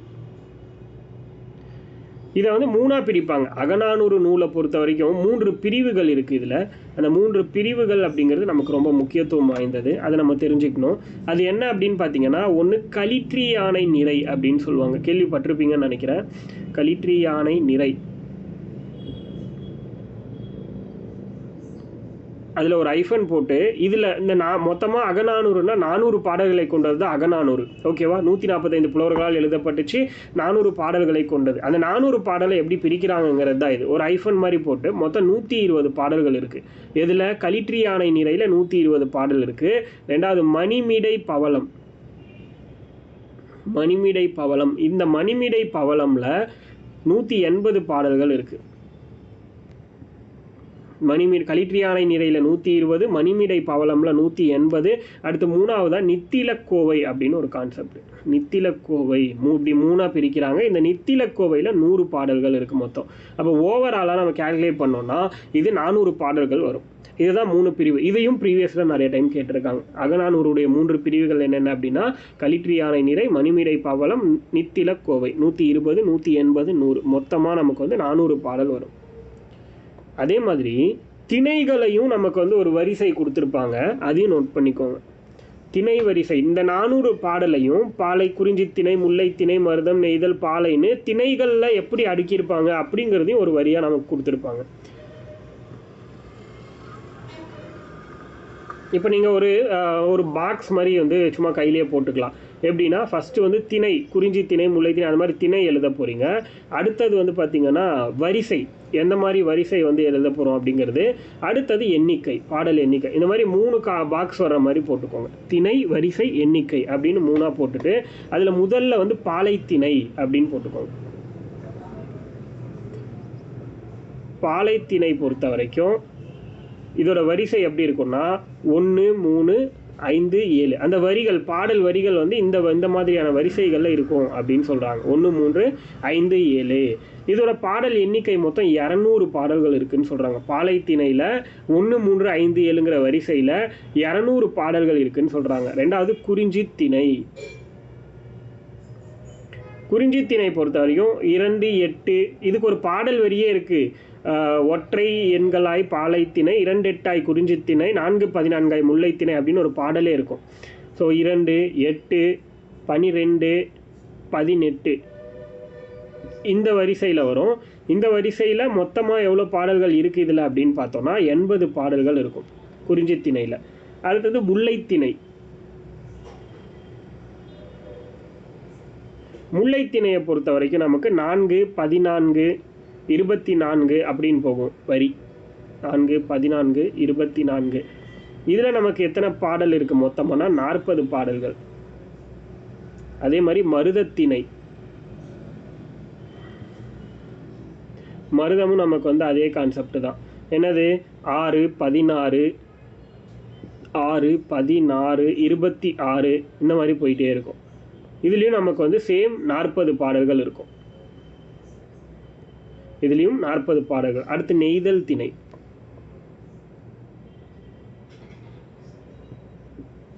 நெய்தல் திணையில் 10, 20 அப்படின்னு வரும். 10,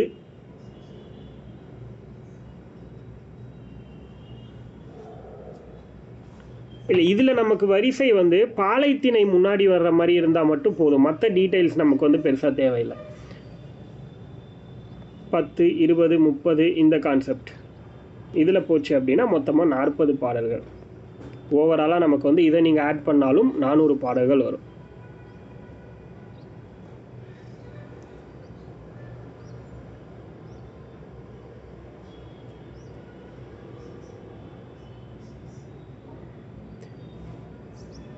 இதில் நமக்கு வந்து ஜஸ்ட் அந்த எப்படி பிரிச்சிருக்காங்க அப்படிங்கிறது தெரிஞ்சால் போதும். இதில் நமக்கு கேள்வி கேட்குற பாசிபிலிட்டி அப்படின்னு பார்த்தீங்கன்னா இந்த களிtri யானை நிறை மணிமிடை பாலம் நித்தில கோவை அந்த கான்செப்ட்லேருந்து கேட்குறதுக்கு சான்ஸ் இருக்கே தவிர மற்றது வந்து பெருசாக நமக்கு வந்து வர்றதுக்கு வாய்ப்பு இல்லை. இதுக்கு முன்னாடி நம்ம பார்த்தது அதோட வேறு பெயர், முதல் பதிவு இதெல்லாம் கேட்கலாம். இதில் வேறு என்ன நம்ம பார்க்கலாம் அப்படின்னா சில கண்டென்ட்ஸோட நோட் பண்ணிக்கோங்க. இந்நூலில், இதுக்கு அடுத்து இந்நூலில் அகத்திணை ஒழுக்கம், இந்நூலில் அகத்திணை ஒழுக்கம்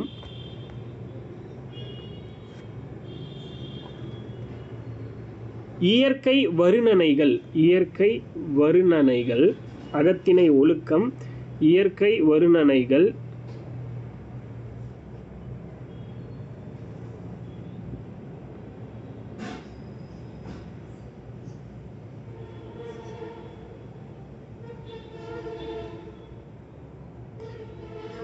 இயற்கை வருணனைகள், வரலாற்று குறிப்புகள், வரலாற்று குறிப்புகள்,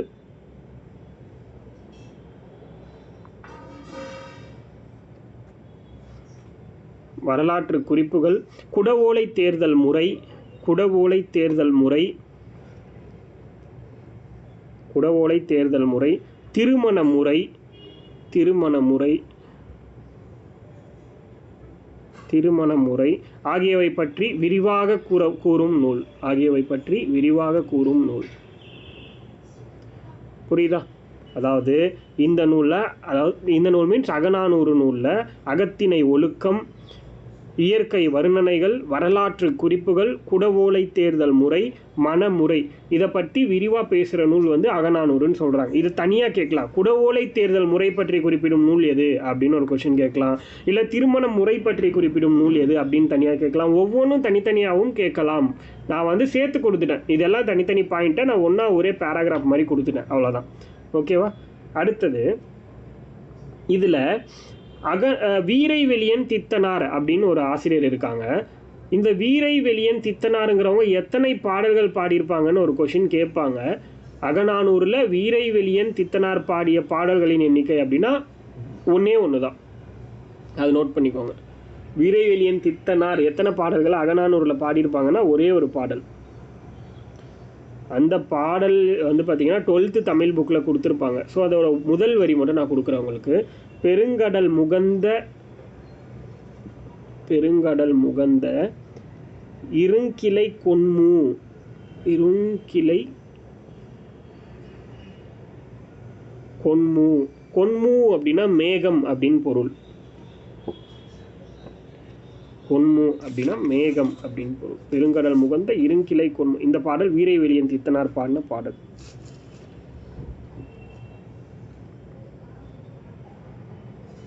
அடுத்தது பொன்னொடு வந்து கரியொடு பெயரும் அப்படின்னு ஒரு பாடல் வரி இருக்கு. பொன்னொடு வந்து கரியொடு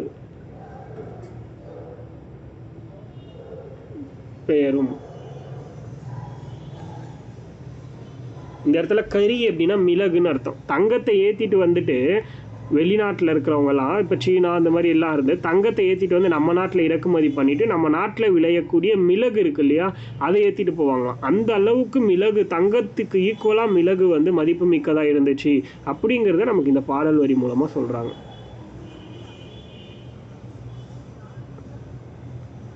ஓகேவா? அதுக்கு அடுத்து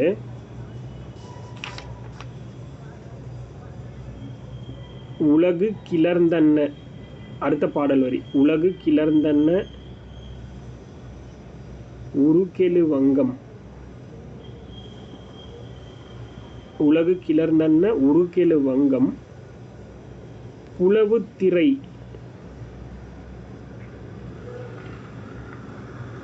உலவுத்திரை பெருங்கடல், உலவுத்திரை பெருங்கடல் நீரிடை, பெருங்கடல் நீரிடை போல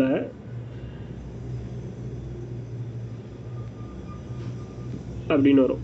புலவுத்திரை பெருங்கடல் நீரிடை போல, பெருங்கடல் நீரிடை போல. இது வந்து மருதன் இளநாகனார் அப்படின்ற ஒரு ஆசிரியர், அந்த அளவுக்கு தேவையில்ல, ஜஸ்ட் அந்த பாடல் வரி மட்டும் எழுதிக்கோங்க. உலகு கிளர்ந்தன உருக்கெழு வங்கம் புலவுத்திரை பெருங்கடல் நீரிடை போல அப்படின்ற ஒரு பாடல் வரி. அடுத்தது ஓங்கு மலை சிலம்பில் பிடவுடன் மலர்ந்த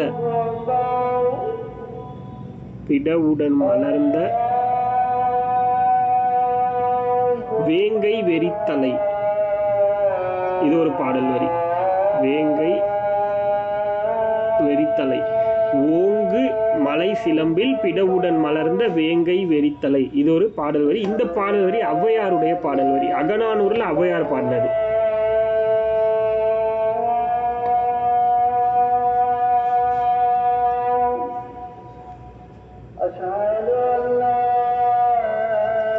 அடுத்தது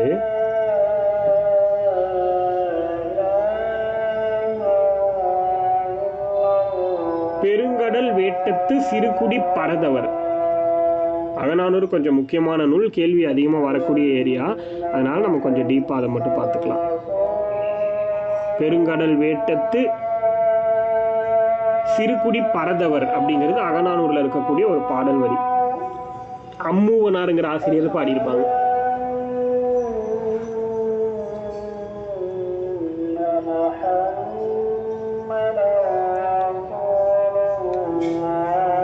ஓகேவா? அடுத்தது கப்பல் பற்றியும் கலங்கரை விளக்கம் பற்றியும் குறிப்பு உள்ள நூல் எதுன்னு ஒரு கொஸ்டின் கேட்பாங்க. கப்பல் பற்றியும் கலங்கரை விளக்கம் பற்றியும் குறிப்பு உள்ள நூல், அதுவும் அகநானூறு தான்.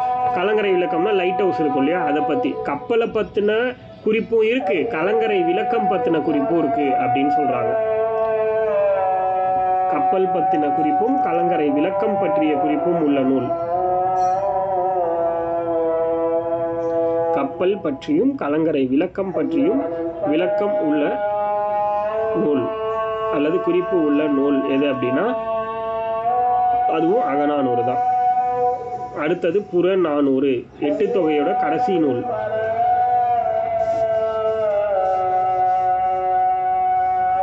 புறநானூறு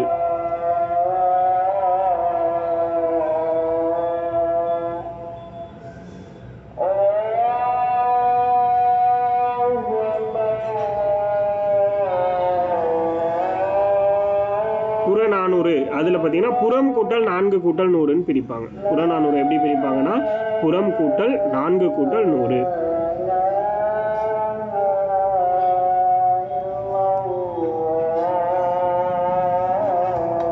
இதுக்கு வேறு பெயர் என்ன இருக்கு அப்படின்னா புறம், புறப்பாட்டு, புறம் புறப்பாட்டு, இது எல்லாமே புறநானூறுடைய வேறு பெயர். புறம் புறப்பாட்டு இதெல்லாம் புறநானூறுடைய வேறு பெயர். சரி, மொத்தமாக எத்தனை திணைகள் இருக்கு? வெற்றி, கரந்தை, வஞ்சி, காஞ்சி, நொச்சி, உளிஞ்சை இப்படிலாம் நம்ம சொல்றோம்ல, கைக்கிளை, பெருந்திணை, பாடான் திணை, மொத்தமாக எத்தனை திணை இருக்கு? கமெண்ட் பண்ணுங்க பார்ப்போம். மொத்தமாக எத்தனை திணை இருக்கும்? 12 திணை. ஆனால் புறநானூரில் 11 திணைக்கு மட்டும்தான் பாடல் இருக்குது. 11 திணைகளுக்கு மட்டும்தான் பாடல் இருக்குது. 11 திணை 65 துறை. 11 திணை 65 துறை, இதுக்கு மட்டும்தான் புறநானூறில் பாடல் இருக்குது. ஒரு திணைக்கு மட்டும் பாடல் கிடையாது. அது என்னன்னா உளிஞ்சை திணை. உளிஞ்சை திணைக்கு மட்டும் புறநானூறில் பாடல் இல்லைன்னு சொல்கிறாங்க. எந்த திணைக்கு புறநானூறில் பாடல் இல்லைன்னா உளிஞ்சை திணை. 11 திணை 65 துறைகள் மொத்தமாக இருக்குது. அதில் உளிஞ்சை திணைக்கு மட்டும் பாடல் புறநானூறில் இல்லை அப்படின்னு சொல்கிறாங்க. புறநானூரை பற்றி எது மோஸ்ட் ஆஃப் த டைம் கேட்குறாங்க அப்படின்னா ஒரு கண்டென்ட் சொல்கிற, நோட் பண்ணிக்கோங்க. சங்க காலத்தில் ஆண்ட அரசர்கள் பற்றியும், சங்க காலத்தில் ஆண்ட அரசர்கள் பற்றியும், சங்க காலத்தில் ஆண்ட அரசர்கள் பற்றியும், மக்களின் சமூக வாழ்க்கை பற்றியும், சங்க காலத்தில் ஆண்ட அரசர்கள் பற்றியும் மக்களின் சமூக வாழ்க்கை பற்றியும் கூறும் நூல். மக்களின் சமூக வாழ்க்கை பற்றியும் குறிப்பிடும் நூல் அப்படின்னா அது புறநானூறு. அதே மாதிரி இன்னொரு கண்டென்ட்டு, பண்டைய மன்னர்களின்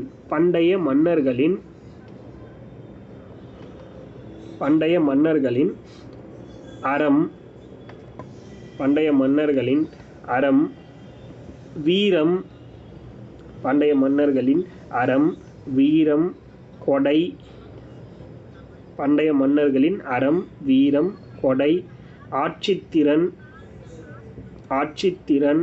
கல்வி பெருமை, ஆட்சித்திறன், கல்வி பெருமை முதலியவற்றை விளக்கும் நூல். முதலியவற்றை விளக்கும் நூல்.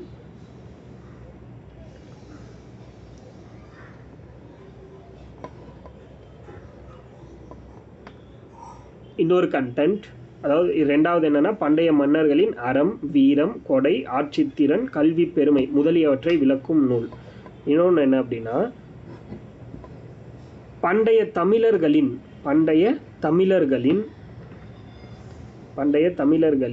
அரிய வரலாற்று செய்திகள், பண்டைய தமிழர்களின் அரிய வரலாற்று செய்திகள் அடங்கிய, பண்டைய தமிழர்களின் அரிய வரலாற்று செய்திகள் அடங்கிய, பண்டைய தமிழர்களின் அரிய வரலாற்று செய்திகள் அடங்கிய பண்பாட்டு கருவூலமாக திகழும் நூல். பண்பாட்டு கருவூலமாக திகழும் நூல். பண்டைய தமிழர்களின் அரிய வரலாற்று செய்திகள் அடங்கிய பண்பாட்டு கருவூலமாக திகழும் நூல் எது அப்படின்னு கேட்டாங்கன்னா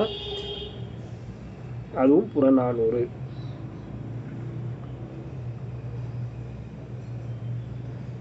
அதே மாதிரி அறத்தில் வணிக நோக்கம் கூடாது என கூறும் நூல். அறத்தில் வணிக நோக்கம் கூடாது என கூறும் நூல். அறத்தில் வணிக நோக்கம் கூடாது என கூறும் நூல். அறம் செய்கிறதுல, அதாவது நான் இப்போ ஒரு பிச்சைக்காரனுக்கு ஹெல்ப் பண்ணுறேன்னு வைங்களேன், அதை வீடியோ எடுத்து இன்ஸ்டாகிராமில் போட்டு சம்பாதிக்கிறதுக்கு வழி தேடக்கூடாது. சரி, போகிற போக்கில் செஞ்சுட்டு போயிட்டே இருக்கணுமே தவிர அதை நம்ம இன்னொருத்தங்களுக்கு காமிக்கணுன்னோ அதை வச்சு சம்பாதிக்கணுன்னோ நம்ம அந்த அறத்தை பண்ணோன்னா அது அறமே கிடையாதுன்னு சொல்ல வராங்க. சரி, புறநானூரை முதல்ல பதிப்பித்தது யார் அப்படின்னா முதல் பதிப்பிப்பு ஊவேசா. புறநானூரை முதலில் பதிப்பித்தது ஊவேசா. எப்பன்னா 1894 வருஷம். 1894 வருடம்.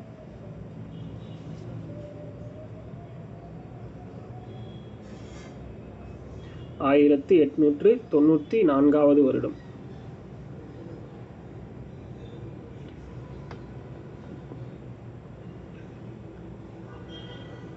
அடுத்து புறநானூரை ஆங்கிலத்தில் மொழிபெயர்த்தது யாரு? முதல்ல புறநானூரை முதல்ல ஆங்கிலத்தில் மொழிபெயர்த்தது யாரு அப்படின்னா ஜியு போப்.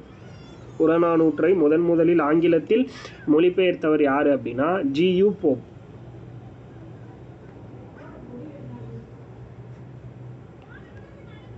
புறநானூரை முதல்ல ஆங்கிலத்தில் மொழிபெயர்த்தது G U Pope.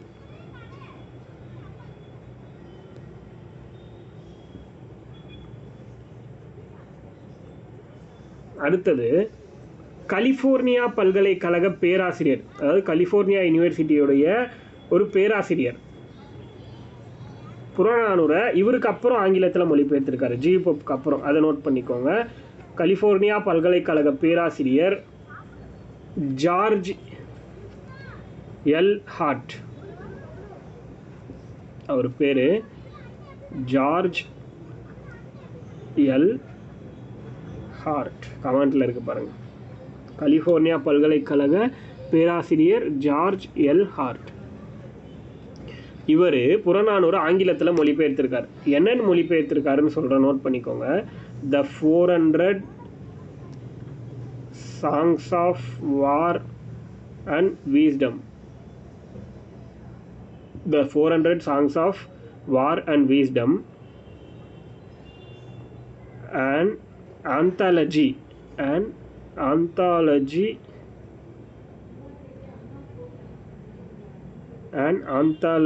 of poet from classical Tamil, தி புறநானூறு. புரியுதா? இதுதான் கமெண்ட்டில் இருக்கு பாருங்கள். த 400 Songs of War and Wisdom and an anthology, and கிடையாது, அது an anthology, an anthology of poet from classical Tamil தி புறநானூறு. இந்த நேமில் தான் அவர் வந்து டிரான்ஸ்லேட் பண்ணியிருப்பார். எப்போன்னா 1999 வருஷத்தில்.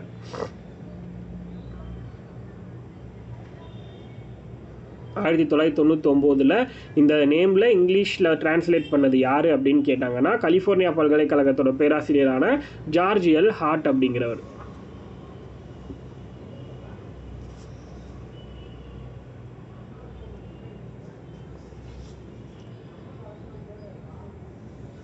அடுத்தது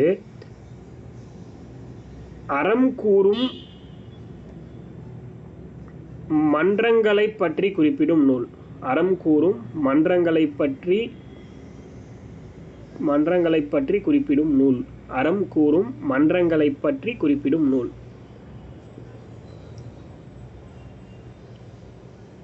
அறம் கூறும் மன்றங்களை பற்றி குறிப்பிடும் நூல்.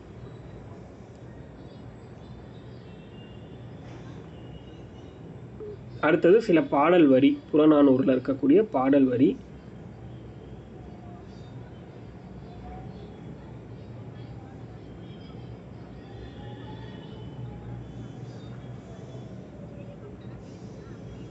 நாடாகொன்றோ காடாகொன்றோ அப்படின்னு ஒரு பாடல் வரி இருக்கும்.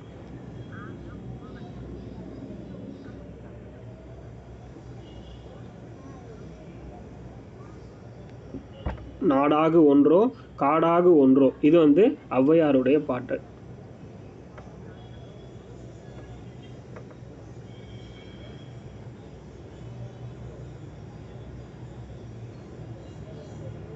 அடுத்தது உருமிடத்துதவா உவர் நிலம்னு ஒரு பாடல் வரி இருக்கும்.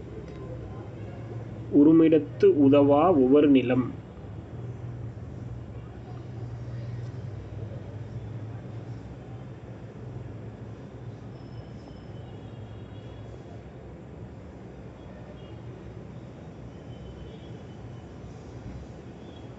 அடுத்தது பல்சான்றீரே அந்த பாட்டு நரிவெரு தலையாருங்கிறவர் எழுதியிருப்பார். அதெல்லாம் வேண்டாம், ஜஸ்ட் பாடல் வரி எழுதிக்கோங்க. பல்சான்றீரே கயன்முள் அண்ண நரைமுதிர் திரைகவுள் பல்சான்றீரேன்னு வரும். இந்த ஒரு லைன் போதும் நமக்கு.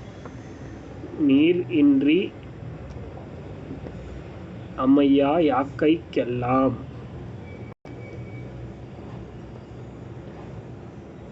நீரின்றி அம்மையா யாக்கைக்கெல்லாம்.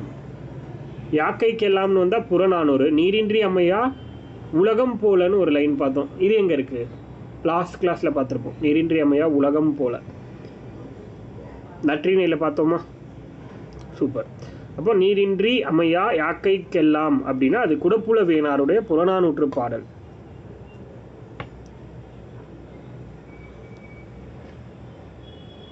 அடுத்த பாடல் வரி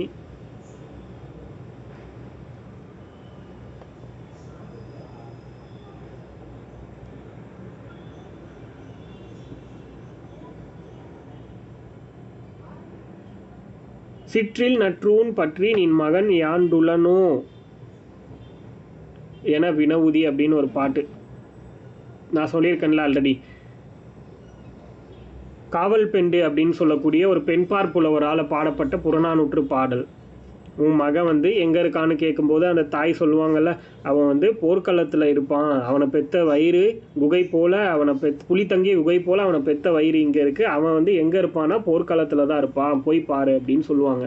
அந்த பாடல் அவங்க காவற்பெண்டு அப்படின்னு சொல்லக்கூடிய ஒரு பெண்பார் புலவர் பாடின ஒரே ஒரு பாட்டு இது.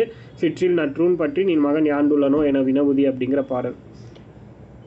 அடுத்தது உங்கள் எல்லாருக்குமே தெரிஞ்சது, இந்த உலகத்துக்கே தெரிஞ்சது, யாதும் ஊரே யாவரும் கேளீர். யாதும் ஊரே யாவரும் கேளீர், கணியன் பூங்குன்றனாருடைய பாட்டு. இதுவும் புறநானூறு.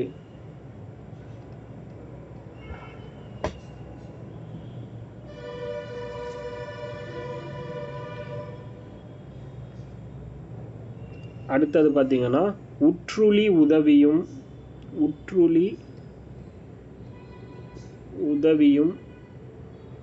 உருபொருள் கொடுத்தும்.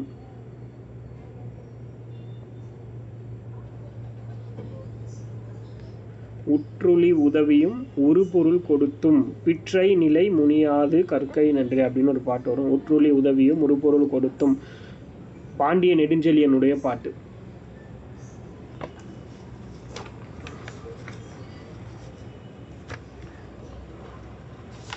உற்றுளி உதவியும் உருப்பொருள் கொடுத்தும் அப்படின்ற மாதிரி.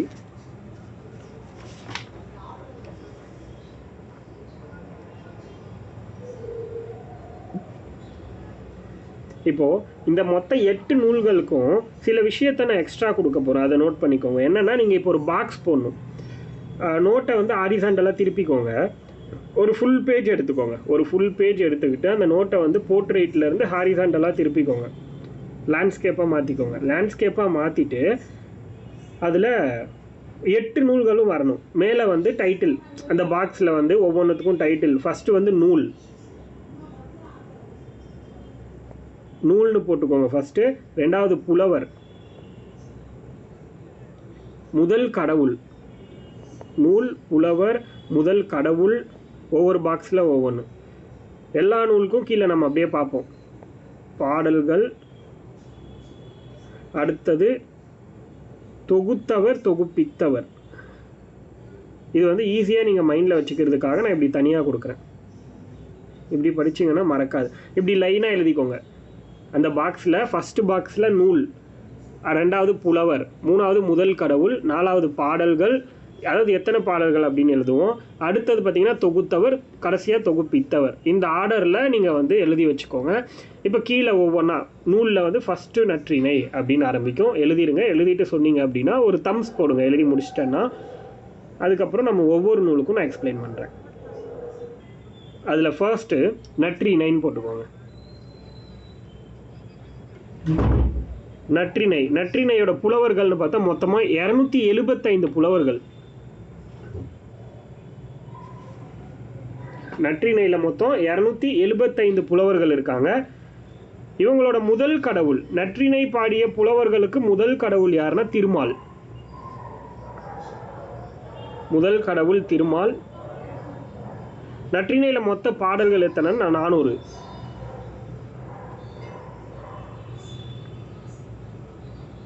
நற்றிணைக்கு தொகுத்தவர் அப்படின்னு யாரும் கிடையாது, அதனால ஒரு ஐஃபன் மாதிரி போட்டுக்கோங்க அந்த இடத்துல. தொகுப்பித்தவன் அப்படின்னு ஒருத்தர் இருக்கார், நற்றிணையை தொகுப்பித்தவர். தொகுத்தவர்னா யாரும் ஒன்றும் கிடையாது. அங்கங்கே இப்போ நற்றிணை பாடல் அப்படின்றது அங்கங்கே இருக்கும், அது எல்லாத்தையும் ஒன்றா எடுத்து ஒரு இடத்துல இது எல்லாமே நற்றிணை பாடல் அப்படின்னு கண்டுபிடிச்சவர் தான் தொகுத்தவர். அது எல்லாத்தையும் ஒன்றா சேர்த்து பிரிண்ட்டுக்கு அனுப்பி அதை எடுத்தவர் தான் வந்து தொகுப்பித்தவர் அல்லது பதிப்பித்தவர் அப்படின்னு நம்ம சொல்லலாம். ஓகேவா? ஸோ அப்போ தொகுப்பித்தவர் அப்படின்னா பன்னாடு தந்த பாண்டியன் மாறன் வழுதி. பன்னாடு தந்த பாண்டியன் மாறன் வழுதி. கமெண்ட்ல இருக்கு பாருங்க, பன்னாடு தந்த பாண்டிய மாறன் வழுதி. இவர் தான் நற்றினையை தொகுப்பிச்சிருப்பார். தொகுத்தவர் யாரும் கிடையாது, யாரும் தெரியாது. அடுத்து குறுந்தொகை.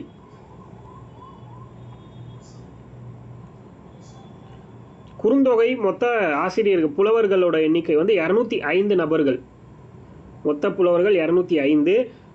யாருக்காக பாடின பாடல்னா முருகன். இவங்களோட முதல் கடவுளே முருகன். குறுந்தொகையோட முதல் கடவுள் முருகன்.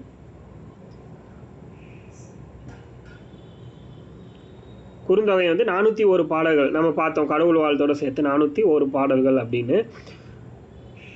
குறுந்தொகைக்கு தொகுத்தவர் இருக்காங்க, தொகுப்பித்தவர் கிடையாது. தொகுத்தவர் வந்து பார்த்தீங்கன்னா பூரிக்கோ.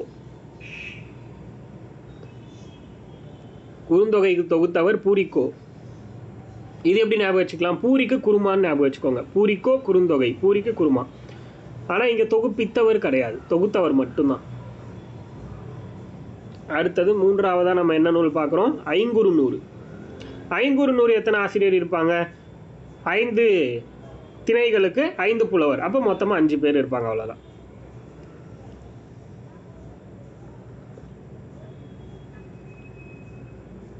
முதல் கடவுள் ஐங்குறுநூறுக்கு சிவன். எத்தனை பாடல்னா 500 பாடல்.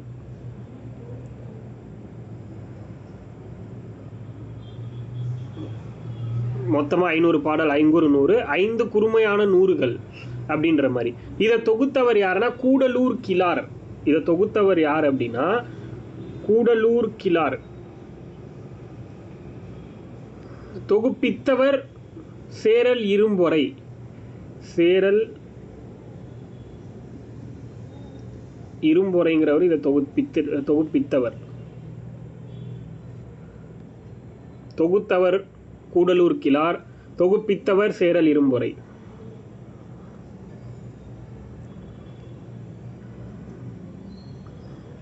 அடுத்தது பதிற்று 10. பதிற்று 10 எத்தனை புலவர்கள்? 10 புலவர்கள்.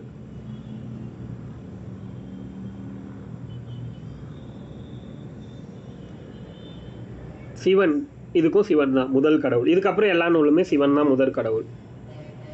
இதில் கிடைக்கப்பெற்ற பாடல்களோட எண்ணிக்கைனா 80 பாடல்கள். மொத்தமாக இருக்கிறது 80. நான் என்ன சொல்லியிருக்கேன்? பாவரிசை நூல்களுக்கு தொகுத்தவர் தொகுப்பித்தவரே கிடையாது. அப்போ பதிற்று 10, பரிபாடல், புறநானூறு இது எதுக்குமே தொகுத்தவர் தொகுப்பித்தவர் தெரியாது. அதனால எல்லாம் ஐஃபன் போட்டுக்கோங்க. அடுத்தது பரிபாடல். பரிபாடலோட புலவர்கள்லாம் கேட்கறது இல்லை, சும்மா வேணா நோட் பண்ணிக்கோங்க. 13 புலவர்கள். பரிபாடல்ல 13 புலவர்கள். சிவன் தான் கடவுள். கிடைக்க பெற்றதுன்னா மொத்தமாக 70. அதில் 22 அல்லது 24ன்னு நோட் பண்ணிக்கோங்க. அதே மாதிரி இங்கே வந்து நமக்கு தொகுத்தவர் தொகுப்பித்தவர் கிடையாது. அடுத்தது கலித்தொகை.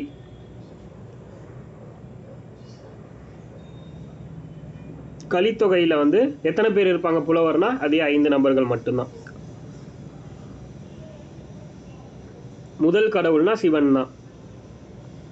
மொத்த பாடல்கள் 150.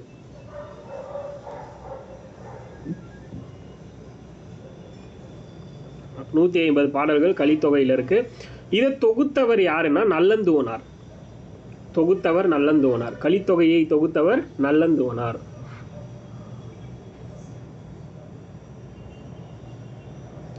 தொகுப்பித்தவர் யாருன்னு தெரியாது, தொகுத்தவர் மட்டும்தான் தெரியும்.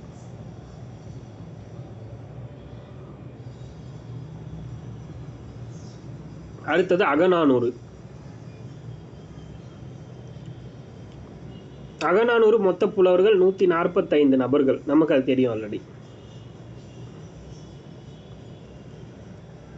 கடவுள் அப்படின்னாலும் சிவன். முதல் கடவுள் சிவன். அகநானூரோட பாடல்கள் 400.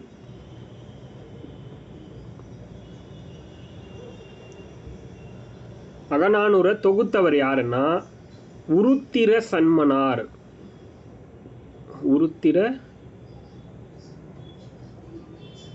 உருத்திர சன்மனார் அப்படின்னு சொல்றோம். இதுவே தொகுப்பித்தவர், அகநானூரை தொகுப்பித்தவர் யாருன்னா உக்கிர பெருவழுதி. உக்கிர பெருவழுதி. அகநானூரை தொகுப்பித்தவர் உக்கிர பெருவழுதி.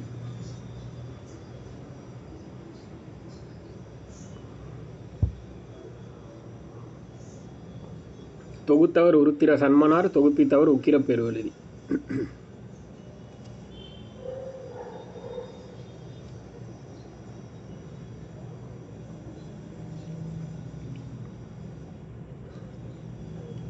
அடுத்தது புறநானூறு. புறநானூரோட புலவர்களும் பெருசாக நமக்கு தேவையில்லை. 158 நபர்கள் இருக்காங்க. 158 நபர்கள். முதல் கடவுள் நமக்கு சிவன் தான். மொத்த பாடல் 400. தொகுத்தவர் தொகுப்பித்தவர் நமக்கு தெரியாது.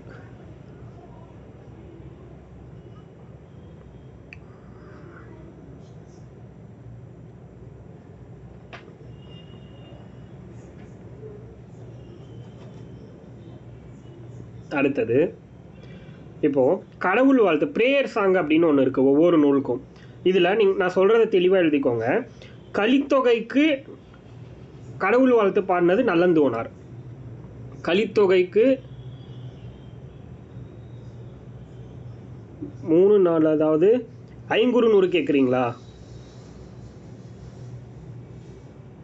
ஃபஸ்ட்டு நற்றினை சொன்ன 275 புலவர்கள், குறுந்தொகையில் 205 புலவர்கள், ஐங்குறுநூறில் 5 புலவர்கள், பதிற்று 10 புலவர்கள், பரிபாடல் 13, கலித்தொகையில் 5, அகநானூறு 145, புறநானூறு 158. எல்லாமே எழுதிட்டீங்களா? கிளியரா? ஏதாவது டவுட் இருக்கா? ஓகே. இப்போது கடவுள் வாழ்த்து மொத்த நூல்களுக்குமே கடவுள் வாழ்த்து பாடினது யார் அப்படின்னா பாரதம் பாடிய பெருந்தேவனார்.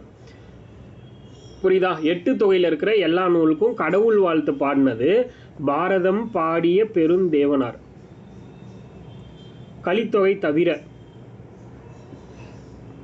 கலித்தொகை தவிர மற்ற அனைத்து 8 தொகை நூலுக்குமே கடவுள் வாழ்த்து பிரேயர் சாங் பாடினது பாரதம் பாடிய பெருந்தேவனார், இவர் தான். ஆனால் கலித்தொகைக்கு நல்லந்தோனார். இந்த 2 பாயிண்ட் நோட் பண்ணிக்கோங்க.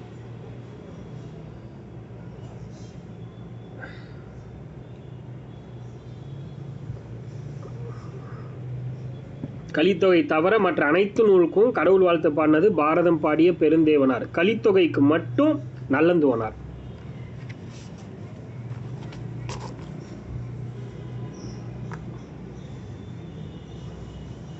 அவ்வளோதான். அடுத்தது நம்ம 10 பாட்டுக்கு போயிடலாம். 8 தொகை முடிஞ்சது, இப்போ 10 பாட்டு.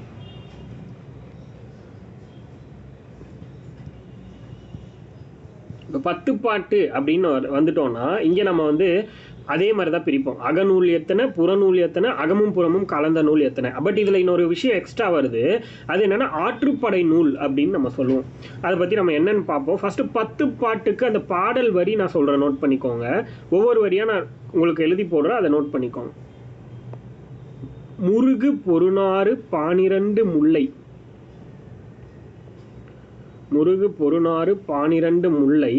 பெருகு வள மதுரை காஞ்சி. பெருகு வள மதுரை காஞ்சி மருவினிய.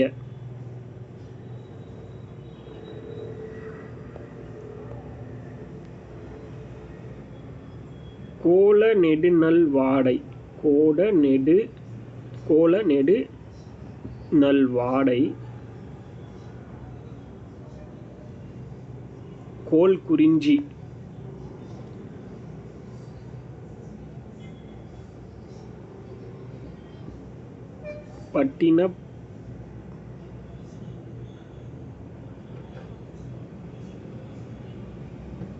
பட்டினப்பாலை கடாத்தொடும் 10 அப்படின்னு வரும்.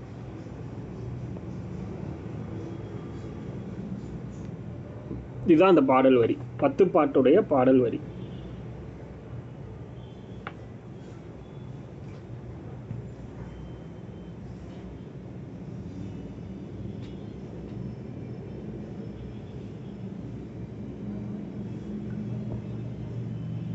எழுதியாச்சா?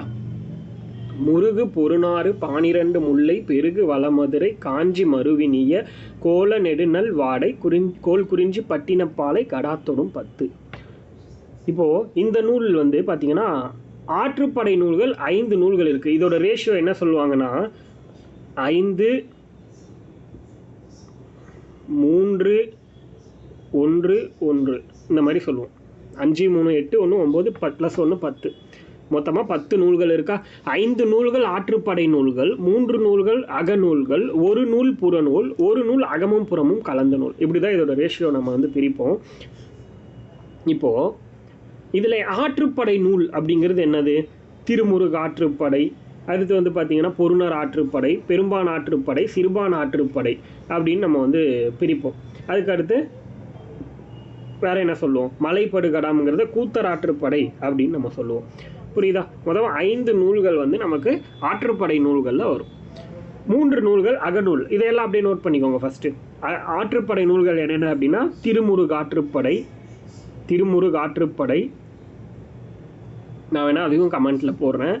திருமுருகு ஆற்றுப்படை, பொருணர் ஆற்றுப்படை,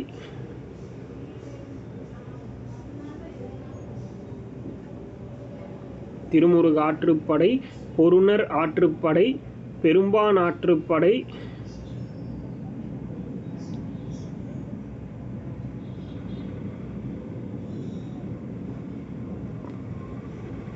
திருமுருகு ஆற்றுப்படை, பொருணர் ஆற்றுப்படை, பெரும்பான் ஆற்றுப்படை, சிறுபான் ஆற்றுப்படை, சிறுபான் ஆற்றுப்படை, கூத்தர் ஆற்றுப்படை,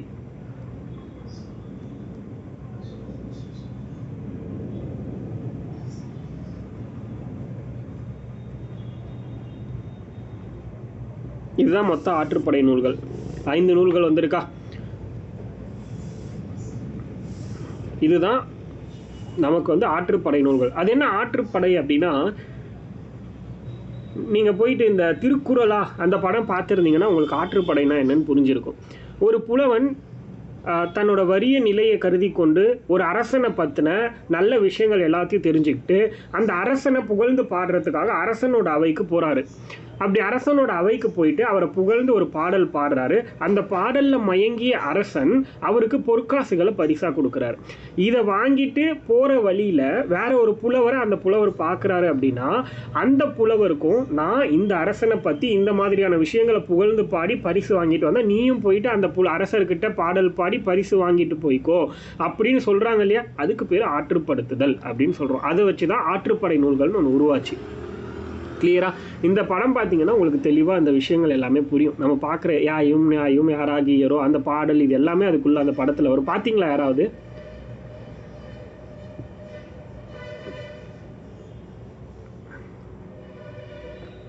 தேன்மொழி பார்த்தாச்சா? டவுன்லோட் பண்ணிட்டேன்னு சொன்னீங்க. நோவா, சூப்பர். ஓகே, பாருங்கள், பொறுமையாக பாருங்கள், ஒன்றும் அவசரம் இல்லை. ஃப்ரீ டைம் கிடைக்கும்போது பாருங்கள். ஓகே, அடுத்தது அகநூல்கள். அகநூல்கள் என்னென்ன இருக்குது? குறிஞ்சிப்பாட்டு, முல்லைப்பாட்டு, பட்டினப்பாலை, இது 3மே அகநூல்கள். குறிஞ்சிப்பாட்டு, முல்லைப்பாட்டு, பட்டினப்பாலை, இது 3மே அகநூல்கள்.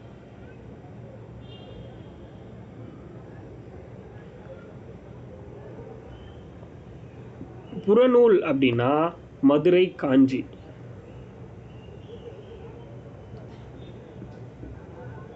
புறநூல் மதுரை காஞ்சி, அகமும் புறமும் கலந்த நூல்.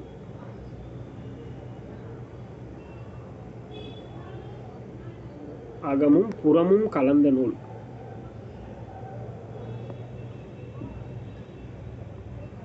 நெடுநல் வாடை. ஏங்கிறத நம்ம பார்ப்போம். ஏன் இது அகமும் புறமும் கலந்த நூல் அப்படிங்கிறத நம்ம அந்த நூல் பற்றி டீட்டெயிலாக பார்க்கும்போது பார்ப்போம். இப்போ அந்த பார்ட் நம்ம எப்படி பிரித்தோங்கிறத நம்ம சொல்லியாச்சு. கரெக்டா? இது அந்த படத்தில் சொல்லியிருப்பாங்க, கும்மனவல்லில் புகழ்ந்து பாடுறதுக்காக ஒரு புலவர் வந்து போயிருப்பார். அந்த புலவர் வந்து பாடல் பாடி அவரோட இதை வந்து இது மகிழ வச்சுருப்பார் அரசரை. இதை பார்த்துட்டு அவருக்கு வந்து பொற்காசுகளை கொடுக்கறதுக்காக இவர் வரும்போது அப்போ இவர் சொல்கிறாரு மன்னர்கிட்ட, இந்த மாதிரி வர்ற வழியில் பார்த்தா சாப்பாடு இல்லாமல் நிறைய பேர் கஷ்டப்படுறாங்கன்னு சொன்ன உடனே இவர் புலவர் சொன்ன ஒரு வார்த்தைக்காக அவர் ஆளக்கூடிய மொத்த நாட்டிலையுமே, அந்த ஊரில் மட்டும் கிடையாது, அந்த பர்சனுக்கு மட்டும் கிடையாது, அவரோட நாட்டில் இருக்கக்கூடிய மொத்த நபர்களுக்குமே எங்கேயுமே பட்டினியே இருக்கக்கூடாதுன்னு கிடங்கில் இருக்கக்கூடிய மொத்த பொருளையும் எடுத்து வாரி கொடுத்துருப்பார். அப்படிப்பட்ட ஒரு தலைவர்கள் வாழ்ந்த காலகட்டம் அது அப்படிங்கிற மாதிரி சொல்லியிருப்பாங்க. அதே மாதிரி தன்னோட தலையையே தன்கிட்ட பரிசு கொடுக்கறதுக்கு எதுவுமே இல்லைன்னு சொல்லிட்டு தன் தலையை வெட்டி எடுத்துகிட்டு போயிட்டு தன்னோட தம்பிக்கிட்ட பரிசு வாங்கிட்டு போ அப்படின்ற மாதிரிலாம் சொல்லியிருப்பார். இதெல்லாம் உங்களுக்கு பார்க்கும்போது கிளியராக புரியும் நான் சொல்கிறத விட. அதனால தான் அதை பாருங்கன்னு சொல்கிறேன். நிறைய விஷயம் நமக்கு யூஸ் ஆகும். ஓகே, இப்போ உங்களுக்கு ஓரளவுக்கு 10 பாட்டோட கான்செப்டை புரிஞ்சிருக்கும். நம்ம உள்ளே போயிடலாம். இப்போ திருமுருகாற்றுப்படை முதல் நூல் வந்து நம்ம இதில் பார்க்குறது திருமுருகாற்றுப்படை. இது முழுக்க எந்த ஒரு அரசனை பற்றியும் புகழ்ந்து பாடாமல் முருகனை பற்றி மட்டுமே பாடப்பட்ட பாடல். முருகனுடைய அறுபடை வீடுகள் பற்றி பாடப்பட்ட பாடல் அந்த மாதிரி சொல்லலாம்.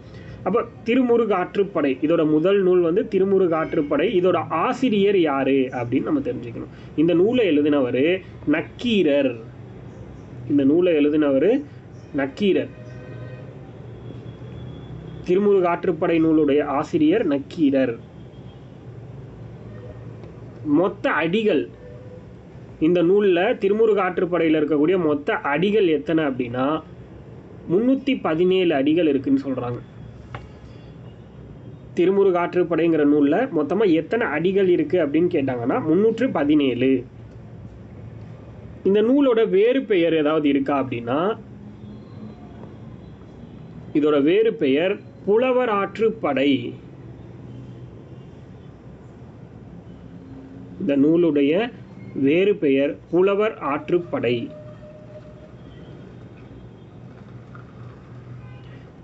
மொத்தம் எத்தனை திருமுறைகள் இருக்கு தெரிஞ்சவங்க சொல்லுங்க.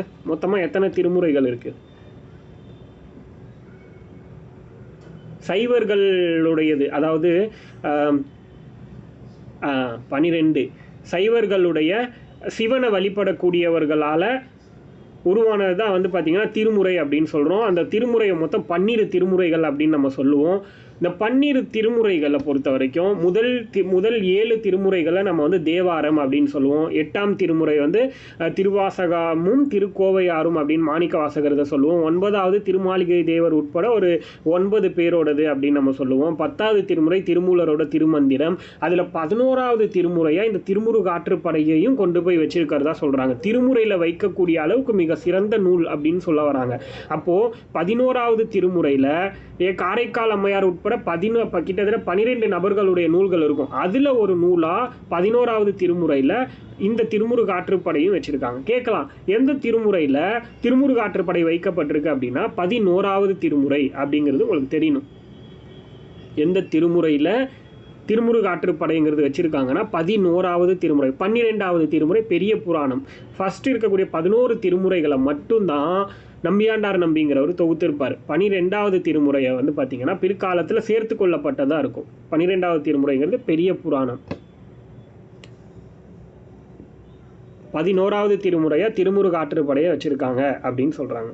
அதே மாதிரி முருகனுடைய அறுபடை வீடு பற்றி குறிப்பிடும் நூல் அப்படின்னாலும் திருமுருகாற்றுப்படை. முருகனின் அறுபடை வீடு பற்றி குறிப்பிடும் நூல்.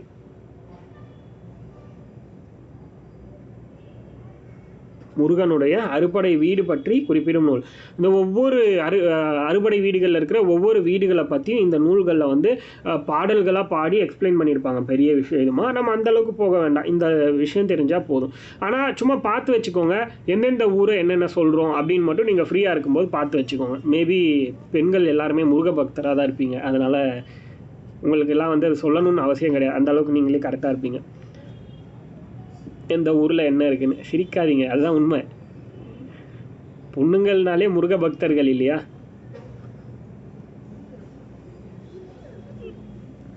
சிரிப்பு வருது. அப்போனா நீங்கள் வந்து முருக பக்தர் கண்டிப்பாக. தேன்மொழி கண்டிப்பாக முருக பக்தர். யாழினி எனக்கு தெரியல.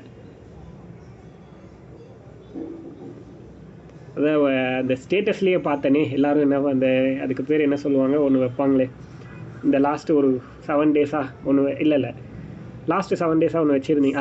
சஷ்டி விரதம் மட்டும் பிடிக்குதுன்னு தெரியல. Okay, wow, super. Porunar Arruppadai அடுத்த நூல். தமிழ் கடவுள் கண்டிப்பாக நான் ஒத்துக்கிறேன். கடவுளே இல்லைன்னு சொல்கிறவங்க கூட முருகரை மட்டும் விட்டுடுறாங்க. நாத்திகவாதி கூட சில பேர் முருகனை தவிர மீதி யாரையும் நான் கும்பிட மாட்டேன்னு சொல்கிறவங்களும் இருக்காங்க. அந்த அளவுக்கு வந்து அவர் ரீச் ஆகியிருக்காரு பெண்களோட மனதில் முக்கியமாக.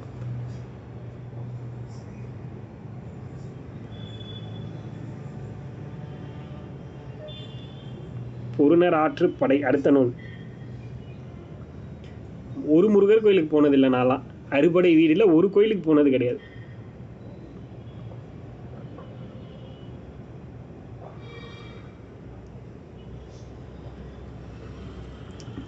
பொருணர் ஆற்றுப்படையுடைய ஆசிரியர் யார் அப்படின்னா முடத்தாம கன்னியார். முடத்தாம கன்னியார்.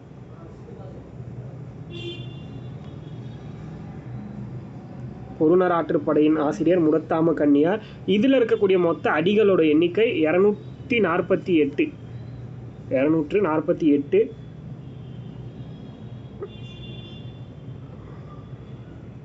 இந்த நூலோட பாட்டுடை தலைவன் பொருணர் ஆற்றுப்படை. இப்போ நம்ம திருமுருக ஆற்றுப்படையோட பாட்டுடை தலைவனா முருகன். அவர் ஒரு அரசன் கிடையாது, டைரெக்டாக கடவுளை பற்றி பாடியிருக்காங்க. அதனால தான் அது திருமுறையில் கொண்டு போய் சேர்த்துட்டாங்க. பட் ஆனால் இங்கே பொருணர் ஆற்றுப்படையில் ஒரு அரசனை பற்றி பாடியிருக்காங்க. அவர் தான் இதுக்கு பாட்டுடை தலைவன் அப்படின்னு சொல்கிறாங்க.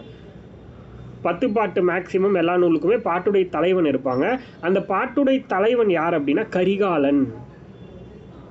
முற்கால சோழ மன்னன் இருக்கார் இல்லையா, பாட்டுடை தலைவன் அவர் தான் இந்த நூலுக்கு, கரிகாலன். பொருணர் ஆற்றுப்படையுடைய பாட்டுடை தலைவன் கரிகாலன். அது என்ன பொருணர் ஆற்றுப்படையில் பொருணன் அப்படின்னா என்ன அப்படின்னா போர் வீரன் அர்த்தம். பொருணன் அப்படின்னா போர் வீரன் அப்படின்னு சொல்லலாம். 2 பொருள் இருக்குது இதுக்கு. மேஜராக போர் வீரன் அப்படின்னு சொல்கிறாங்க. இன்னொன்று என்னென்னா மற்றொருவர் போல வேடம் புரிபவர் அப்படின்னு ஒரு பொருள் இருக்குதுன்னு சொல்கிறாங்க. பொருணன் அப்படின்னா போர் வீரன் ஒரு பொருள் இருக்குது. அதுக்கடுத்து பார்த்தீங்கன்னா மற்றொருவர் போல வேடம் புரிபவர் அப்படின்னு ஒரு பொருள் இருக்குது. இவ்வளோதான். நம்ம இந்த நூலில் வந்து இவ்வளோதான். இந்த 10 பாட்டில் டீட்டெயில்ஸ் கம்மியாக தான் இருக்கும் நமக்கு. அடுத்தது சிறுபானாற்றுப்படை. சிறுபானாற்றுப்படை அப்படின்னா ஆசிரியர் ஃபஸ்ட்டு தெரிஞ்சுக்கலாம் இந்த நூலில். ஆசிரியர் நல்லூர் நத்தத்தனார். பட் இவரோட ஃபுல் நேம் அப்படின்னு பார்த்தீங்கன்னா இடைக்களி நாட்டு நல்லூர் நத்தத்தனார் அப்படின்னு சொல்லலாம். இவரோட பேர் இடைக்களி நாட்டு நல்லூர் நத்தத்தனார். இடைக்களி நாட்டு நல்லூர் நத்தத்தனார் அவர் தான் வந்து இதோடைய பாட்டுடை ஆசிரியர். நல்லூர் நத்தத்தனாருங்கிறவர் ஆசிரியர். பாட்டுடை தலைவன், இந்த நூலுடைய பாட்டுடை தலைவன் யாருன்னா நல்லியக்கோடன்னு சொல்லுவாங்க. Full name Vaimanattu Nalliyakkodan. வைமாநாட்டு நல்லியக்கோடன். வைமாநாட்டு நல்லியக்கோடன் தான் இதோடைய பாட்டுடை தலைவன். இதோடைய அடிகளின் எண்ணிக்கை கேட்கலாம்.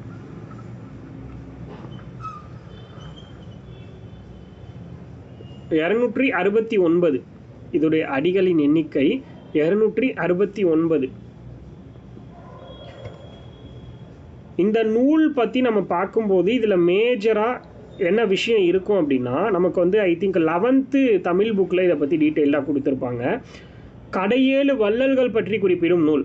பாரி, ஓரி, காரி, ஆய் அண்டிரன், பேகன், நல்லி இதெல்லாம் இவங்கெல்லாம் இருப்பாங்க இல்லையா, அந்த காலத்தில் இருந்த யார் குறுநில மன்னர்கள். இந்த கடையேழு வள்ளல்கள் பற்றி குறிப்பிடும் நூல் வந்து சிறுபானாற்றுப்படை. அது ரொம்ப முக்கியம். கடையேழு வள்ளல்கள் பற்றி குறிப்பிடும் நூல்.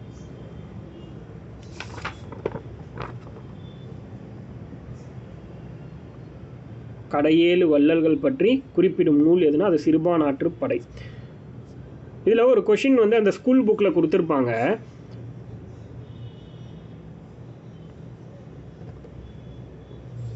இந்த நல்லியக்கோடன் அப்படின்னு நம்ம சொல்கிறோம் இல்லையா, அவர் தான் சிறுபாணன் அப்படின்னு சொல்கிறோம். பாட்டுடை தலைவனை தான் சிறுபாணன் அப்படின்னு நம்ம சொல்கிறோம். இவர் பயணம் தொடங்கிய இடம் எது அப்படின்னு ஒரு கேள்வி கேட்பாங்க. பயணம் தொடங்கிய இடம் எது அப்படின்னா நல்லூர். சிறுபாணன் பயணம் தொடங்கிய இடம் நல்லூர். சிறுபாணன் பயணம் தொடங்கிய இடம் நல்லூர். சிறுபாணன் பயணம் முடித்த இடம் திண்டிவனம். பயணம் தொடங்கிய இடம் நல்லூர், பயணம் முடித்த இடம் திண்டிவனம். பயணம் தொடங்கிய இடம் நல்லூர், முடித்த இடம் திண்டிவனம். திண்டிவனம்ங்கிறது கிடங்கில் அப்படிங்கிற இடம். திண்டிவனத்தில் கிடங்கில் அப்படின்னு ஒரு பிளேஸ், அதுவும் நோட் பண்ணிக்கோங்க, அதையும் கேட்கலாம். கிடங்கில்ங்கிற ஒரு வார்த்தை ரொம்ப முக்கியம். இந்த கடையேழு வள்ளல்கள் பற்றி ஒரு சிலது பாயிண்ட்டை மட்டும் பார்த்துடலாம். ஃபஸ்ட்டு பேகன், காண மஞ்சைக்கு கலிங்கம் நல்கியவர், அதாவது மயிலுக்கு போர்வை போர்த்தியவர் அப்படின்னு நம்ம சொல்லுவோம். பேகன்கிறவர் பொதினி மலையை ஆட்சி செய்தவர். பேகன் அப்படிங்கிறவர் பொதினி மலையை ஆட்சி செய்தவர். பொதினிங்கிறது இப்போ இருக்கக்கூடிய பழனி மலையை தான் பொதினின்னு சொல்கிறோம். பொதினி மலை அப்படின்னா ப்ரெசன்ட் பழனி, ப்ரெசண்ட்டாக இருக்கக்கூடிய பழனி மலையை பொதினி மலைன்னு சொல்கிறோம். பேகன் ஆட்சி செய்த பகுதி. ரெண்டாவதாக பாரியை பற்றி நம்ம பார்க்குறோம். பாரியை பற்றி பார்க்கணும் அப்படின்னா பரம்பு மலையை ஆட்சி செய்தவர் பாரி. பரம்பு மலைனா ப்ரெசண்ட் பிரான் மலை அப்படின்னு நம்ம சொல்கிறோம். இந்த பிரான் மலையை ஆட்சி செய்தவர் பாரி. பரம்பு மலை பிரான் மலையை ஆட்சி செய்தவர். முல்லைக்கு பெரும் தேர் நல்கியவர், முல்லைக்கு தேர் நல்கியவர் அப்படின்னு நம்ம சொல்கிறோம். அடுத்து காரி அப்படின்றவர் மலையமான் நாடு. காரி மலையமான் நாடு. இதை இப்போ என்ன சொல்கிறோம் அப்படின்னா மலாடு அப்படின்னு சொல்கிறோம்.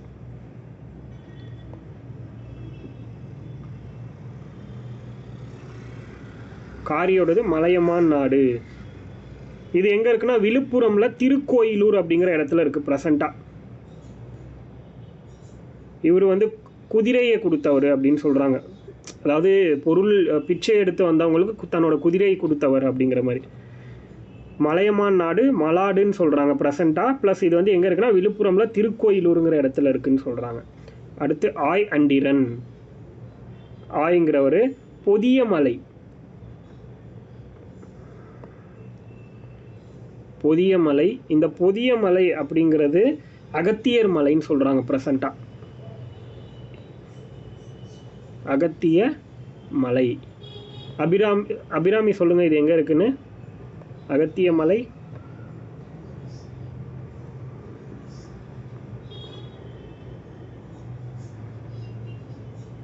அகத்திய மலை அப்படிங்கிறது உங்களுக்கு தெரியணும், அதனால தான் உங்களை கேட்டேன். திருநெல்வேலி.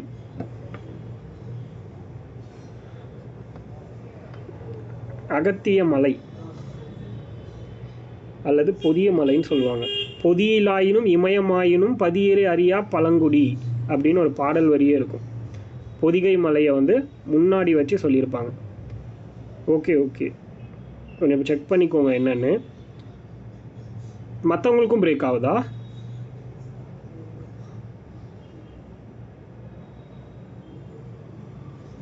ஓகே ஓகே, அப்போ மேபி டவர் இஷ்யூவாக இருக்கும், கொஞ்சம் செக் பண்ணிக்கோங்க. இவர் என்ன பண்ணியிருப்பாருன்னா நீல நாகத்திற்கு கலிங்கம் நல்கியவர் அப்படிங்கிற மாதிரி இருக்கும். நீங்கள் அந்த அளவுக்கு டீட்டெயிலாக போக வேண்டாம். ஜஸ்ட்டு ஆய்ங்கிறவர் எந்த மலைப்பகுதியை ஆட்சி பண்ணவர் அது தெரிஞ்சால் போதும். அடுத்தது அதியமான்.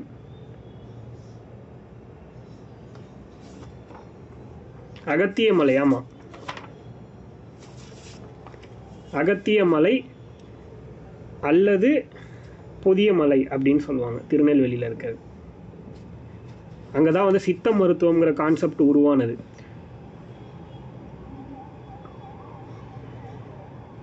அடுத்தது அதியமான். ஓகே ஓகே, தெரிஞ்சுக்கலாம். இது வரைக்கும் தெரியலனாலும் நம்ம இனிமேல் தெரிஞ்சுக்கலாம். உங்கள் திருநெல்வேலி இருக்கு இல்லையா, உங்கள் ஊர் தானே அது. அந்த ஊர் தான் தமிழ் அறிஞர்களை உருவாக்குன ஒரு மிகப்பெரிய செல்வாக்கு பெற்ற ஒரு ஊர் பழங்காலத்திலிருந்து. ஓகேவா? அடுத்தது அதியமான். ஐந்தாவதாக நம்ம வந்து அதியமானை பார்க்குறோம். இவர் வந்து தகடூர், தர்மபுரி. தகடூருங்கிறது தர்மபுரி. இதை வந்து பூரிக்கல் மலைன்னு சொல்லுவாங்க. தர்மபுரியில் இருக்குது பூரிக்கல் மலை அப்படின்னு சொல்லுவாங்க இதை.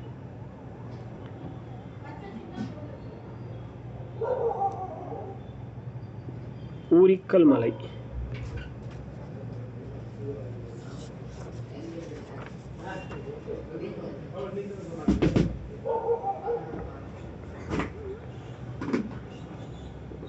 அடுத்து ஆறாவதா நல்லி.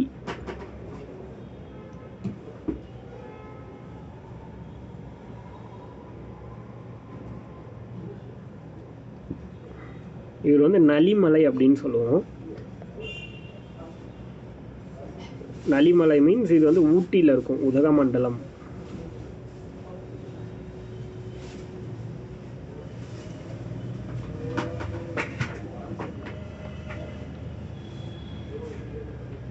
கடைசியாக வந்து ஓரிங்கிறவரை பற்றி நம்ம பார்ப்போம். கடைசியாக ஓரி, இவர் வந்து பார்த்திங்கன்னா கொல்லிமலை.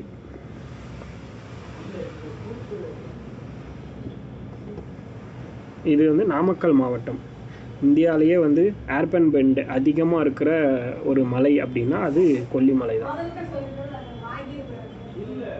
நாமக்கல் மாவட்டத்தில் இருக்கக்கூடியது சுரபுன்னை மரங்கள் நிறைந்த ஒரு மலை அப்படின்னு சொல்லுவாங்க. இன்னைக்கு நமக்கு வந்து இது போதும்.